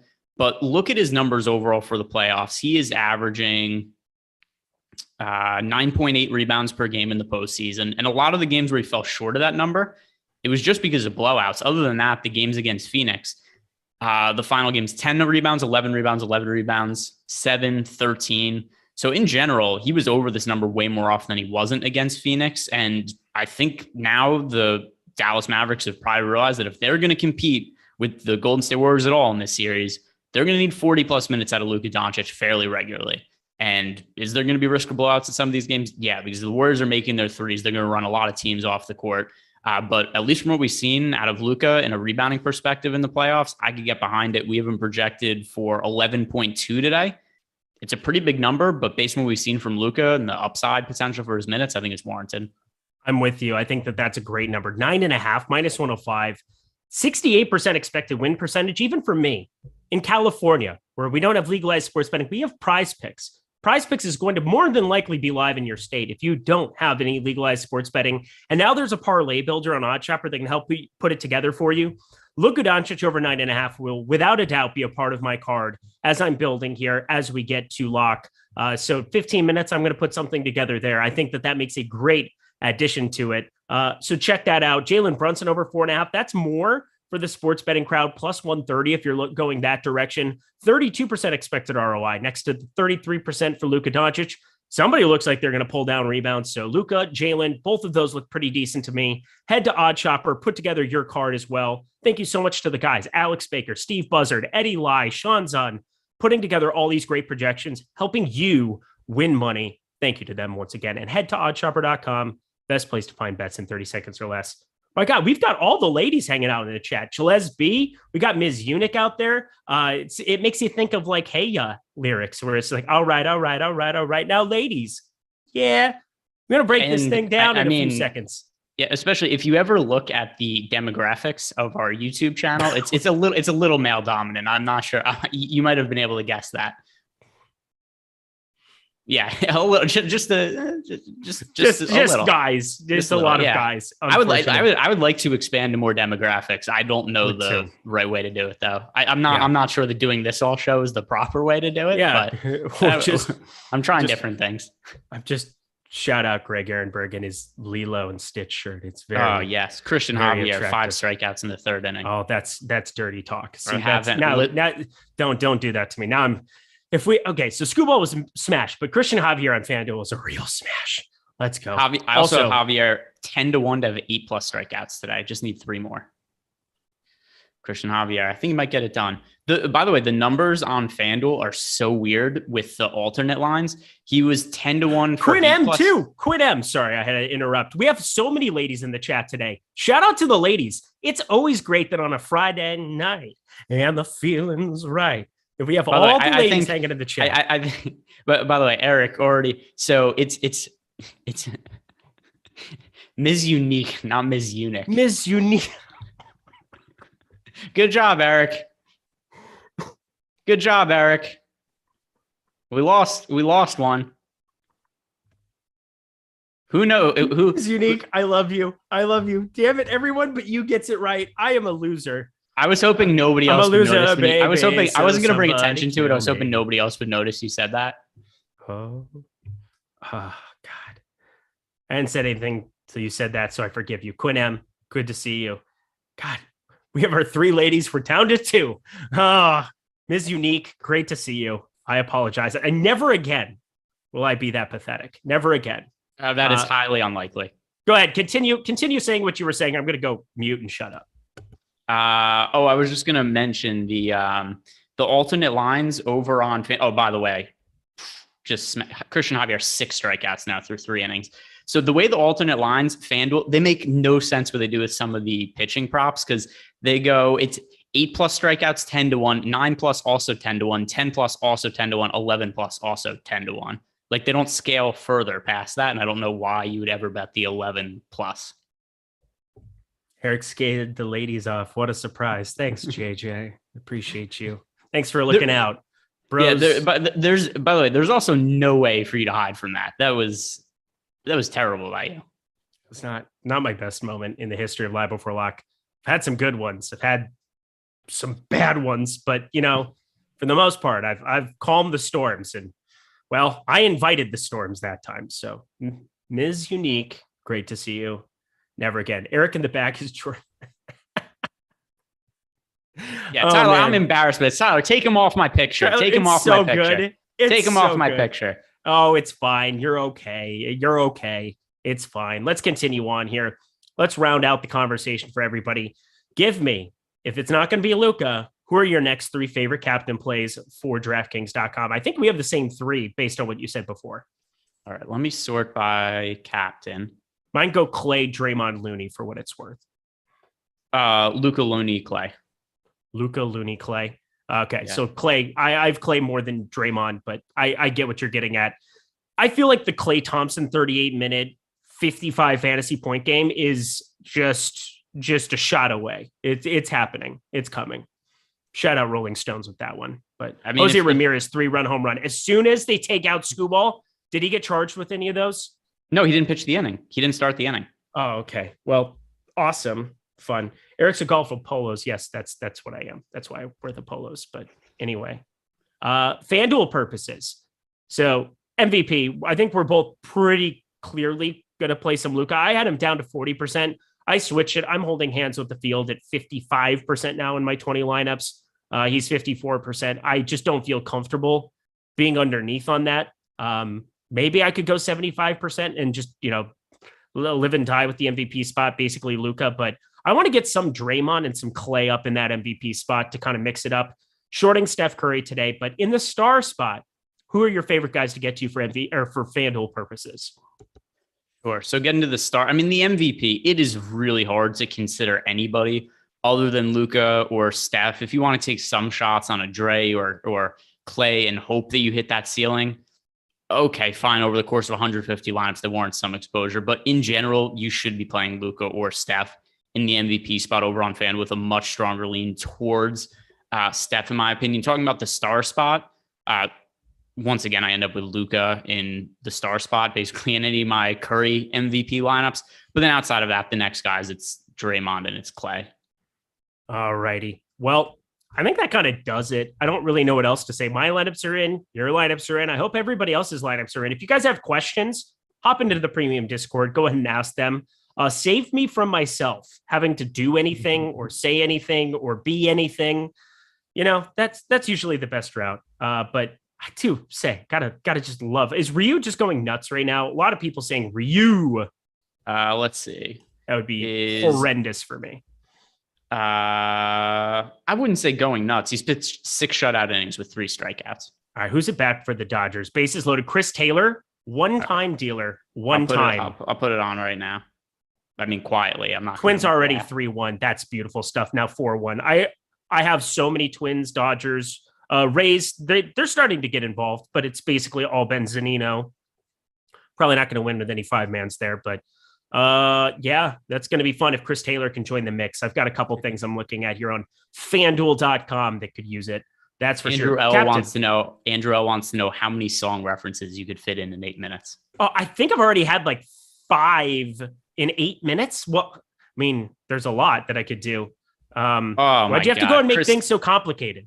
Pitch right down the middle, and Chris Taylor pops it up right down the middle on 3-2. Pops He'll it up do to that second from base. time to time. If you're lost, you can love, and you will find me time after time. Let's see. I don't know. Who's pitching for the Phillies? Hey, now you're an all-star. Get your game on. Go play. Hey, now you're a rock star. Get the show on. Get paid. And all that glitters is gold. Even shooting stars can break the mold. How about that? Look at this photograph. Every time I do it, makes me laugh. Yeah. Oh, man. How many Nickelback specific references can I get in the next? He's drunk again. It's time to fight. Same old shit, just on a different night. That's a Nickelback people. Eric, he said references. You're just singing songs at this point. True. I'm not counting. I made a single reference. one of these. Greg is on the board with 1. You, my friend, are still at 0. You're losing in this game right now. I'm saying lyrics. What do you want? What do you want from me? It's not apropos of anything. You're just like, how many? You just want a glimpse. You want a glimpse. You want a little. Well, no, but it has to be in context of something where I'm like, hey, look at this photograph. That's different than you just being like, hey, I'm going to sing a random song for the next 3.5 minutes. That's right. Welcome to the Hotel California. I don't know. It has no context, but I'm just saying it. You could just say it. Yeah, that's not a reference. Well, see, such a nice surprise right before my very eyes. See, here's where it would have worked. If somebody made fun of you for your guest bedroom actually being the Motel 8, then you could have made the Hotel California reference. I've been to I don't know the lyrics of the Johnny Cash, but I've been everywhere, a man. All motels. That was Motel 6 that did the commercial for that, right? Oh, that is true. I forgot about that. See, that is a next level cerebral type joke, taking the lyrics and the idea of dropping it. And I put it into commercial form because we're all brainwashed from commercials, but whatever. Cool. Eric is hoping someone will be smashing his pumpkins. No. We're fine. That sounds much less appealing than what I think you sound. I don't even care. If you could pretty much tell me any band and put it in chat, and I'm going to know a lot of songs by them.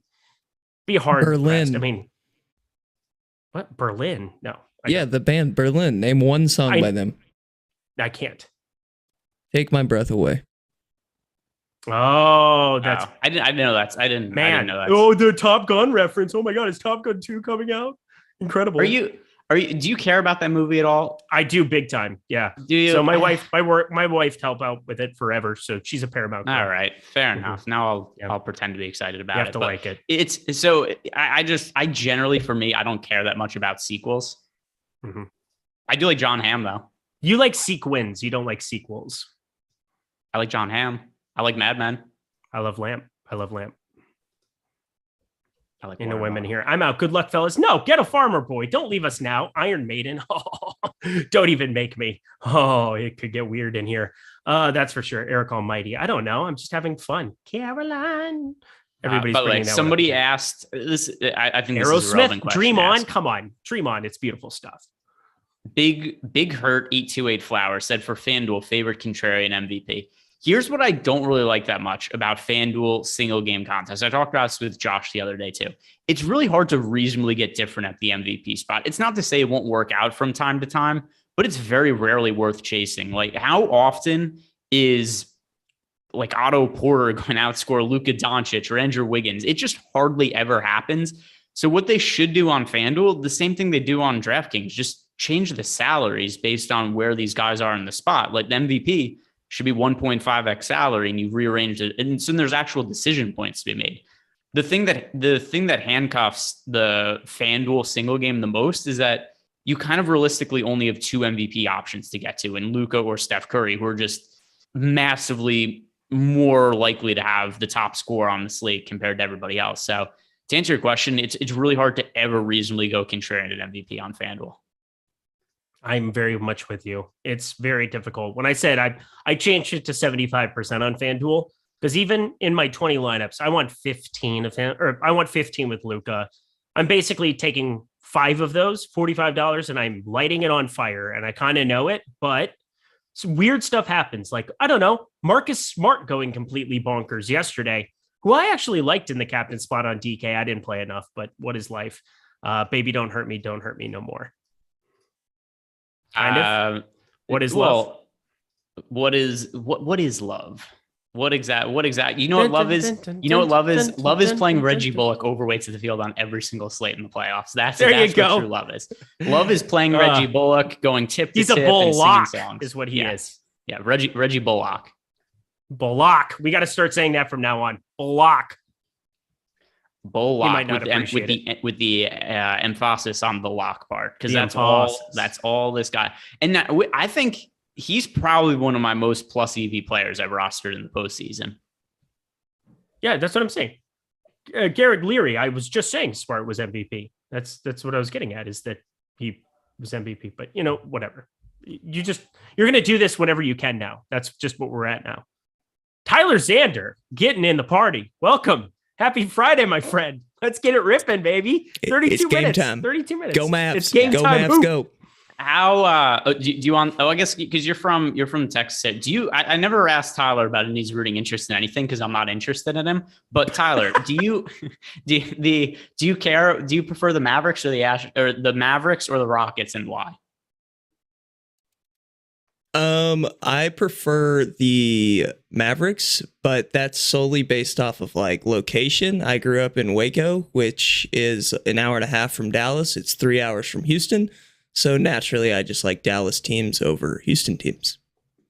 Like same, okay. like no, I like the Rangers. Rangers over the Astros, like same.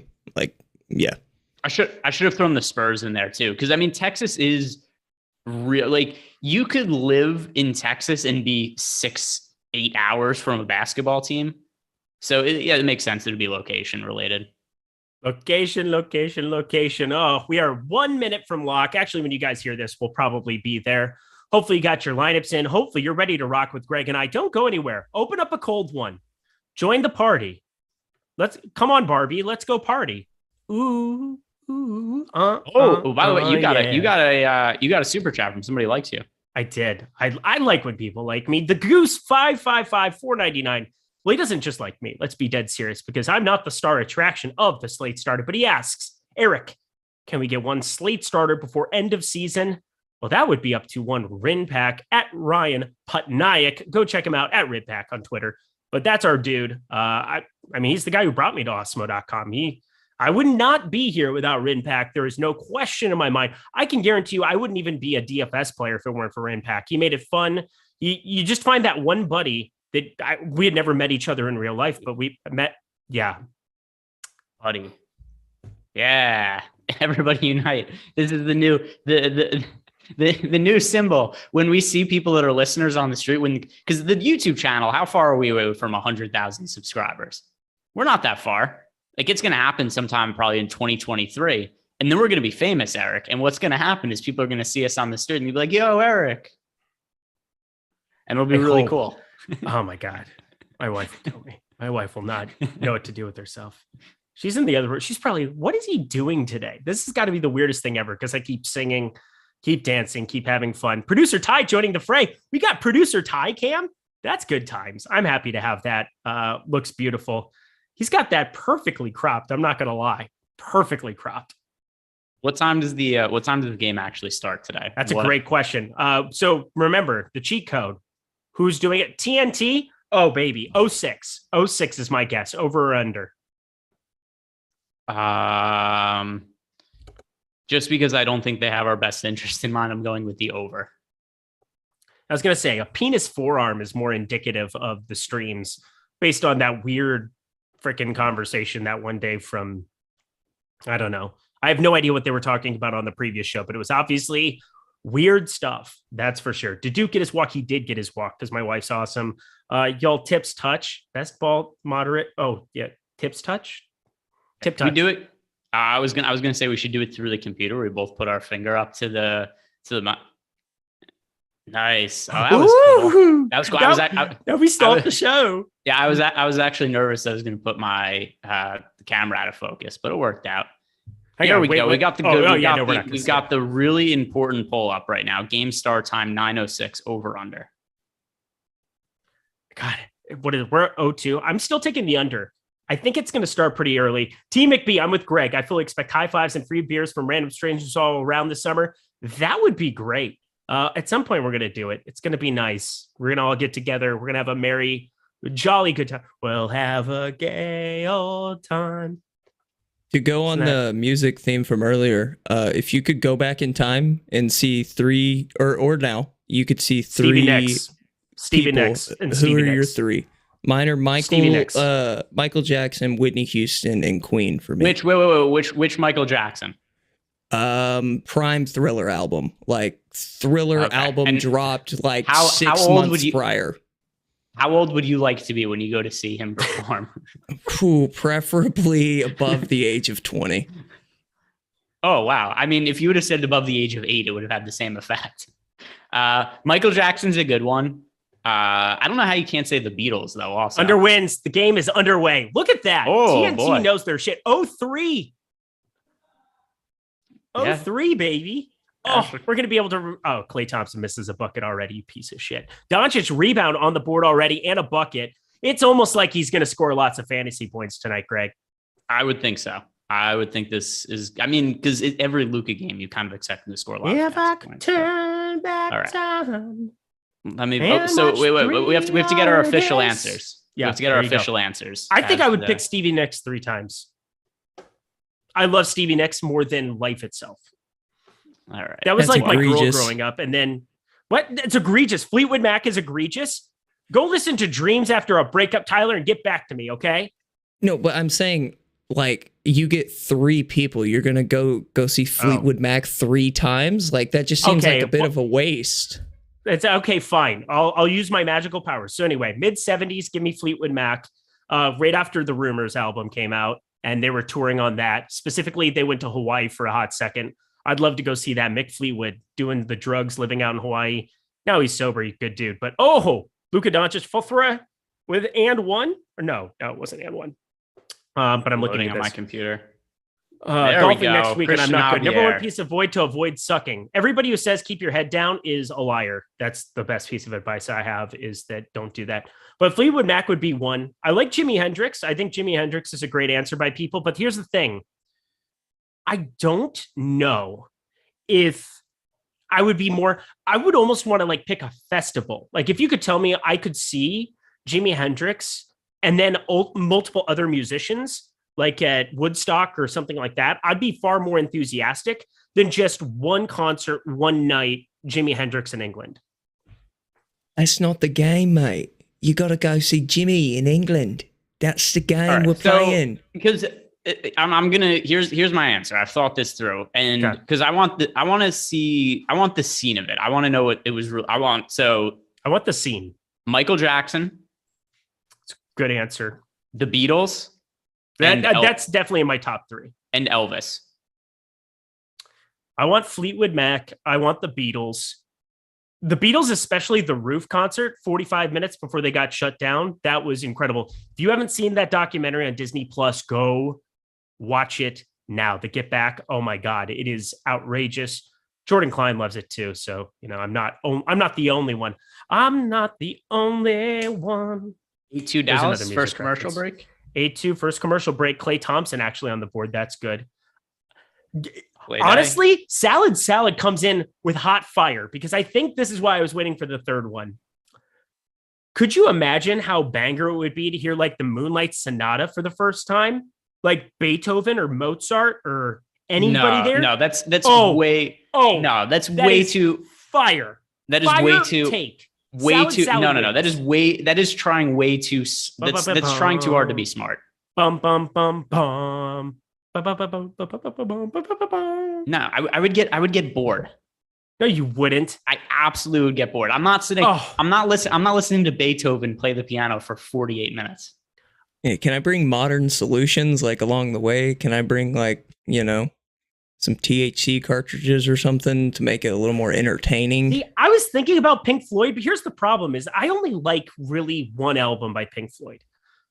I think everybody only likes one album by Pink Floyd because otherwise they were Radiohead before it was cool. And they probably ran into some issues because they just didn't have a groove. And like Radiohead found a way to have a groove while being obscure. And I don't think Pink Floyd did that. I don't know that I have a strong Pink Floyd take. I mean, okay, cool. So I think some of it also would apply to it being like festival is what is your state of mind when you're listening to them? Because, if you're at Woodstock in the 70s or something like that, it seems like a good time.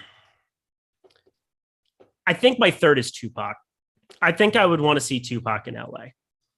Did we say music acts? Like, what do we? Music acts. Yeah. No, that would work. I think Tupac has to be in top 3. I mean, I just remember Doug's Mansion growing up, place to spend my quiet nights, time to unwind, so much pressure in this life of mine. That's fire. I would rather see Biggie than that. But they're so good. But the thing is, like in LA, the scene for Tupac was out of this world. Just from watching old videos, watching everything else. I think I would just want to be in the room where it happened, the room where it happened. Have you ever seen from New York though? Like Greg's in the New York area, so yeah. Biggie makes sense on that side. Have you ever seen the video where Biggie is rapping on a street corner in Brooklyn when he's like 14 years old, and everybody stops what they're doing and is just watching this 14-year-old who's rapping on a street corner? Yep. It's crazy. And he's got, I would go with, I prefer Biggie to Tupac. So I'd say Biggie. We got Ashley Petrillo in here. Number 4, 4 women in the demographic here today hanging out. I just want to count them. I want to give them shouts out. Thank you so much. I mean, you guys are the best. That you're hanging out with us on a Friday, watching us do our silly little YouTube show. Couldn't be any better. Talking through some basketball, NBA. You are the real ones. Thank you so much for tuning in, Ashley. She said, my father grew up with Steven Tellerico. If you want to go backstage to Aerosmith, yeah, I do. But also, fun story. One time in an empty movie theater with me and a friend, literally, I was sitting in Steven Tyler's movie seat and he asked me to move. There was nobody else. It was literally just the two of us and it was assigned seating. And I had really no idea that you could do that until I moved to LA because in the Midwest, you didn't have that 11 years ago when I moved to LA.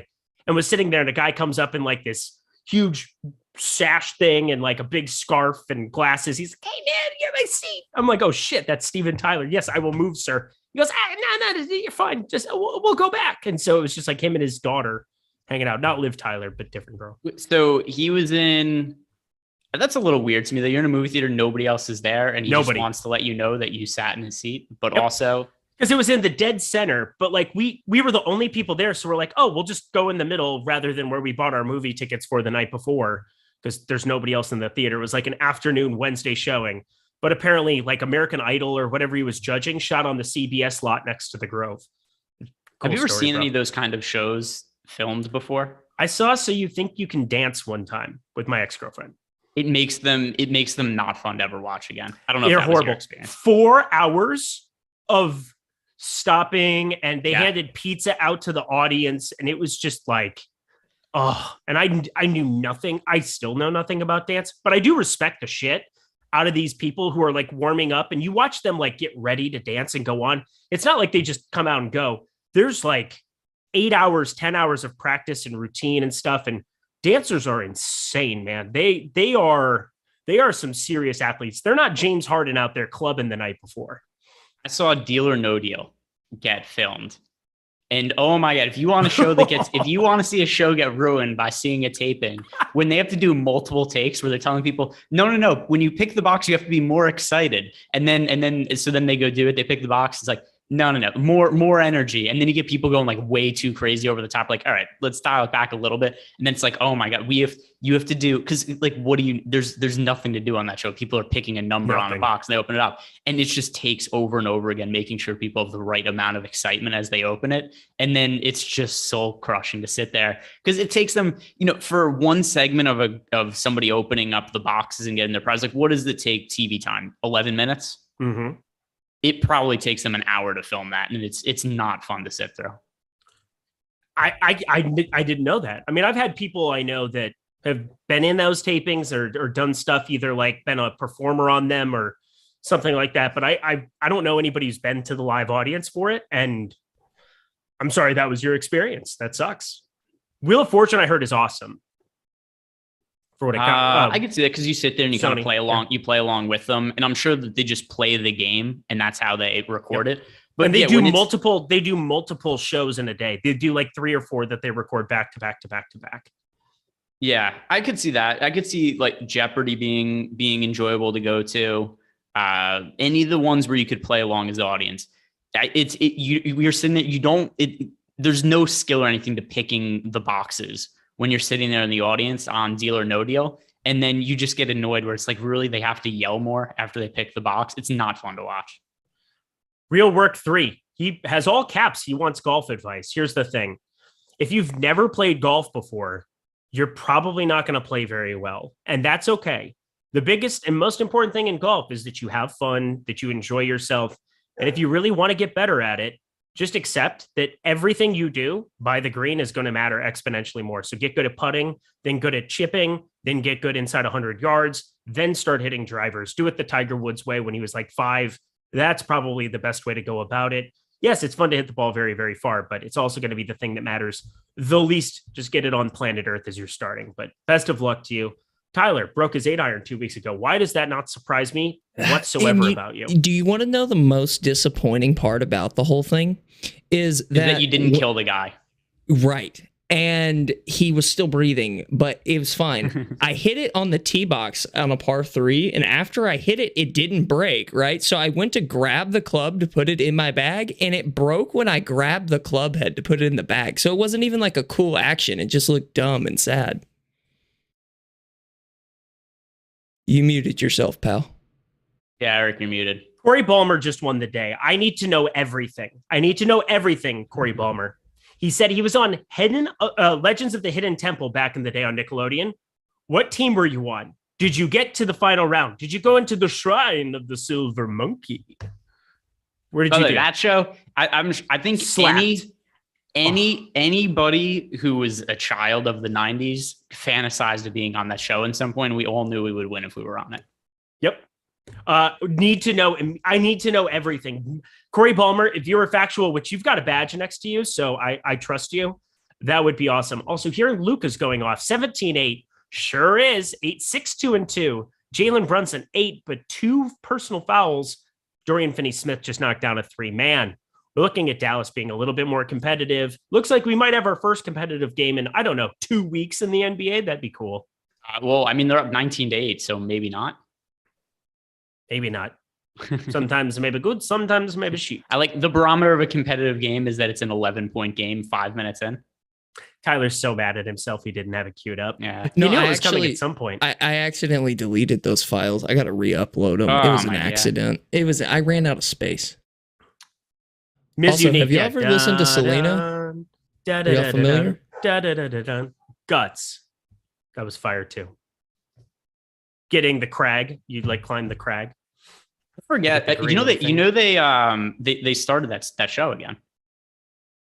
They brought it back. I'm pretty sure. I'm 34 years old. Can I try out?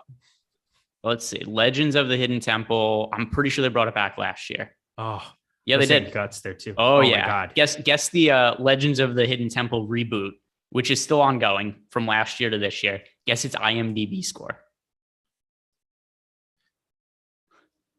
I'm going to go 3. It seems like it's going to be really low. Very good guess. 3.2.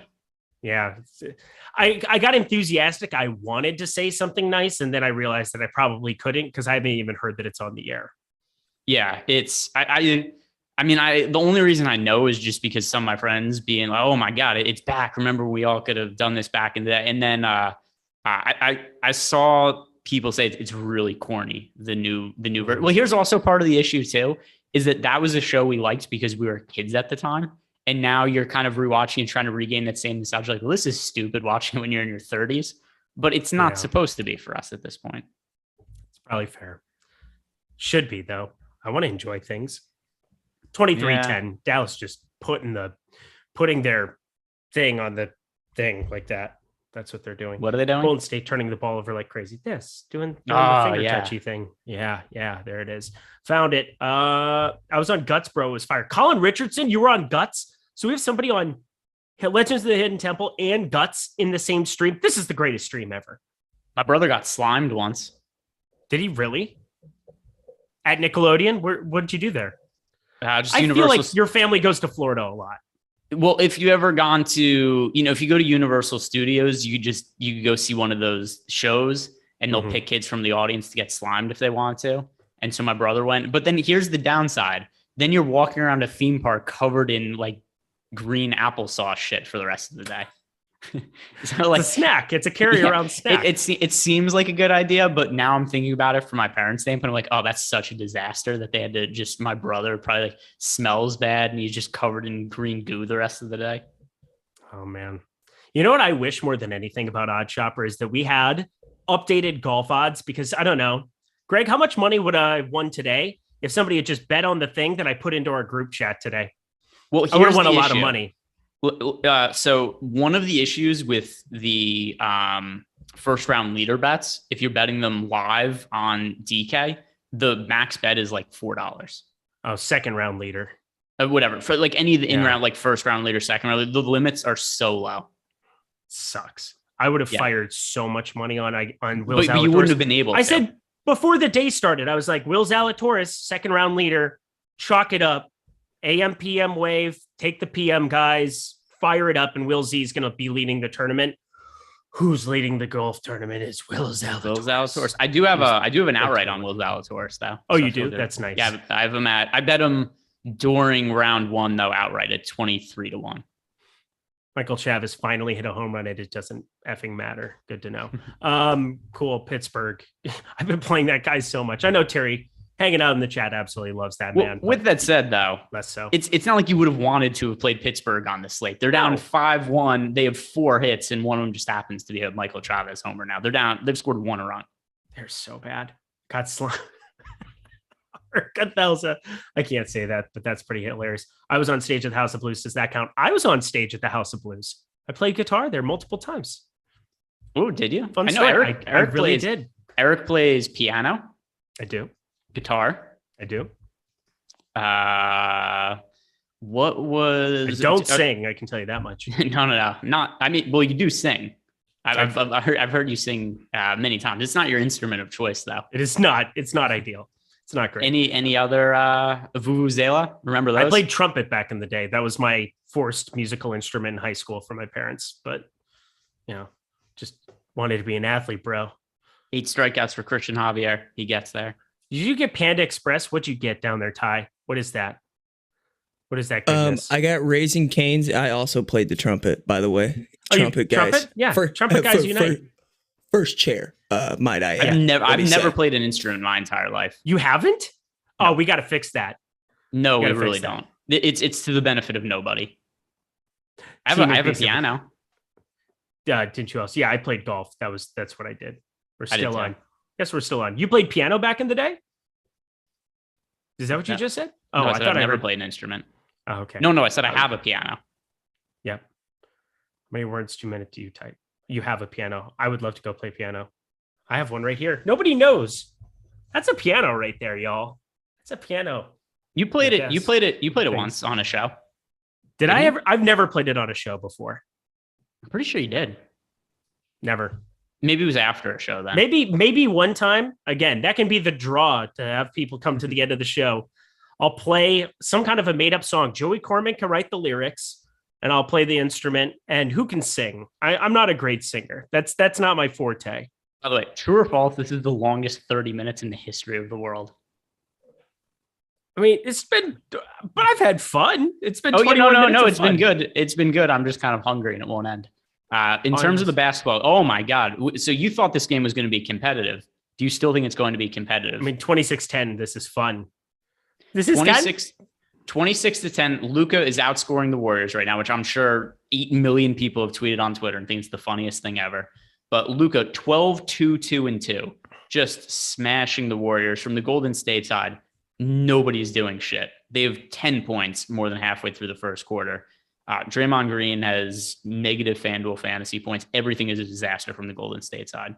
Sometimes maybe shit. Sometimes maybe shit. Yeah, we're gonna have a lot of blowouts. We had game one of the Western Conference Finals is a blowout. Game 2 of the Eastern Conference Finals is a blowout. It looks like game 2 of the Western Conference Finals also might be a blowout. Well, Christian Javier has 8 strikeouts. So 9. At least you're living La Vida Loca. 9 strikeouts. Just updated. So yeah, I've been watching. Oh, well, can you give me a Johnny Manziel right here just for Tyler? Yeah, baby. You know what that means? Give me one. You know what that means? Yeah, a little tip to tip action. You know what's really annoying about the MLB app? What's up? So because I'm invested in Christian Javier tonight, I wanted to watch the game while we were doing this, but I can't because it's streaming on Apple Plus today or something. Blackout. It's the free game of the night. But no, but it's not though. It's on Apple TV. I thought it was free though on Apple TV. I have Apple TV. Do you want a code? I'll send you a code. No, I want to watch it on the thing I paid for already. I just want to watch it on the service I've paid for. I award you no. I don't want to download Apple Plus to watch a baseball game. And 26-17. See, it's coming back. There was no way that Golden State was going to get blown out at home. Like, let's stop with that. Frank Ntilikina out there shooting threes. Why? Remove him from the floor. What is going on? 0 for 2. Why is he shooting? Stop it. Get help. Think before you type. Said y'all should have a karaoke night from the Awesemo staff. I love that. He also had a $1.99 super chat that I was waiting to thread in at some point. I held my farts in when I heard ladies are in the chat. It's pretty funny. Who that we work with would you be most excited to see at karaoke night? Emac. Emac would smash karaoke night. You can't tell me that Emac wouldn't get a standing O when he did karaoke because I know he'd be enthusiastic. He doesn't stop smiling, and he generally has the kind of energy that you just cheer for. Like I would cheer for Emac to smash. Oh, I can envision it now. Emac just being, Emac has gotten drunk and done karaoke more than 10 times in his life for sure. Fact. Absolute fact. Steph Curry 9-4-2. Oopsie. There he goes. There he is. Yeah. Jordan Poole, would you like to shoot something? Yeah. Now 11-4-2. Good Lord. Man EC, member for 14 months, stopping by to say appreciation to you both. Give me the code. What is the code? LBL bets. Is that what we're looking for? LBL bets for BetMGM. Is that the code everybody would like? $10. $10 gets you $200 free. Take advantage of that. Promo code LBL bets. That's the code. Anything else you need, let me know. But that's what I got. Well, it appears Emac might be drunk already. 3 Dog Night. Joy to the world, motherfuckers.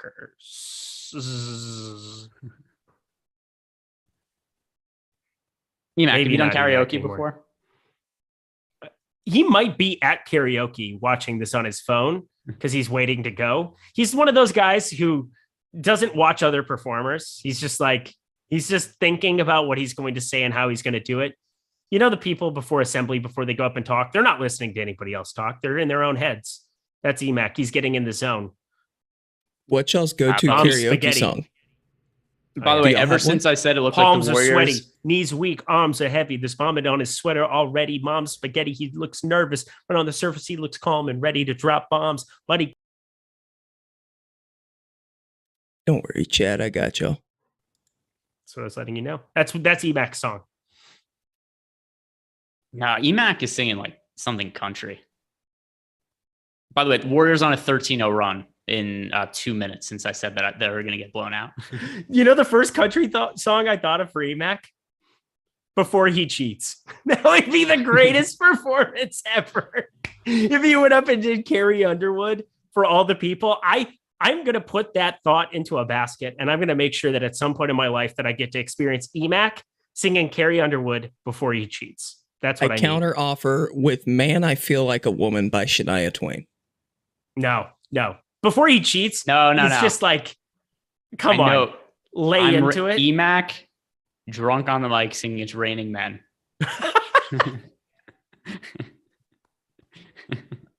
Hallelujah, it's raining men. That would be Emac. Gets on stage. He's got, 8 or 12 beers in him. He takes his shirt off. I'm telling you, it's a party. And then he announces his presidential candidate at the end of the song. His presidential candidacy. Be amazing. He gets to the end. Achy Breaky Heart would be pretty good too. That's a good one from Tony Cochran. Oh man. Too much good. Whose bet have your boots been under? Yeah, that's a good question, Emac. Who knows? Guys, shout out. This was a really, really fun after show. We don't get to have an opportunity to just shoot the shit. Watch a little bit of basketball, by the way. Mavericks 26-23. Game got more competitive. Ntilikina might have just played himself off the floor. That was the worst stint I've ever seen. He's out there to guard Steph Curry, and Steph Curry just made him look like a cone, like a Chris Paul cone, according to Patrick Beverley. Patrick Beverley does not like Chris Paul. You know what's annoying now about those ESPN things? I mean, it's not that annoying because I don't watch them, so I can just ignore it. But there's now just kind of this established thing that, all right, you're an ex-player or whatever. You just go on there, you just throw out absurd hot takes, and it just does an infinite number of engagements online. It's just the formula. JJ Redick doesn't have extreme hot takes. He's so good at what he does. It's stupid. Yeah, well, he just plays the straight man on those shows. I think JJ Redick and Richard Jefferson are both really good. Yeah. And Kendrick Perkins comes in with absurd takes and like changes them constantly. But here's I don't the even thing. I love Kendrick Perkins. Here's the difference, though. Kendrick Perkins doesn't come with hot takes. He's just really dumb. It's probably fair. I will say, though, I would love to see Kendrick Perkins do like the Aqib Talib commentary. Have you seen Aqib Talib call a Fox NFL game before? It's the greatest. It's my favorite. I mean, I don't watch full football games from start to finish. I just have the red zone on now. Yeah, I'm usually watching like 2 or 3 at a time. I'll have red zone on, and I get it. Red zone's great, and I'm obsessed with it. But I usually have like the individual Vikings on my iPad, and then I'll have another one going on my laptop while I'm watching the stream because it's just you can't get enough. NFL Sunday's coming soon, baby. We're only 4 months away, 3.5 months away. We're closer to the NFL season than we are away from the NFL season. That is one way to frame it. You're kind of like preseason and stuff? Yeah, I'm looking forward to it. Preseason. Oh my God. But it's only if you count preseason, or else we're further away. Yeah, 3 months to June 20th, to July 20th, to August 20th. I think there's a game beginning first week of August, right? Isn't that the Hall of Fame game? It's the one that always starts it off. By the way, bet the under, play field goal kickers. Yeah, but that's like preseason. I don't care about to be honest, I don't care about any of the football stuff. I bet on it, which makes me have interest in it. But if you just ask me to watch sports from like most to least entertainment, like football is way down on the entertainment for me. It's like, for me, basketball and MMA up top.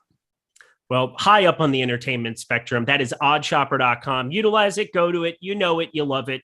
Go utilize all the tools from some of the best players, some of the best bettors on planet Earth over at oddshopper.com. It goes directly on the page. We're there to help you. And if you guys ever have questions about that, hit Greg up at Ehrenberg DFS. Hit me up at Eric Lindquist on the Twitters. Thank you so much to Tyler Zander. Entertaining per usual. A good time was had by all but Greg. Any final words for the people as we head to the weekend? No, I really like Christian Javier. That was a nice way to get this night going. Everything else to me now is just gravy today because Christian Javier hit all of his alternate props. I've been loving those lately. Yeah, Scotty Wen, that's gravy, baby. Just for my boy down there, Tyler. He loves this Scotty Wen. Yes, we're gonna log out of here. Go ahead, Ty. Nut, baby. Get them together. Three-way, Tyler. And then Scotty, we can baby. leave. Oh, wait, you want me to come? I'll come back on. Here, we're coming back, chat. Touch with us, yeah. Eric, we're back. There we go.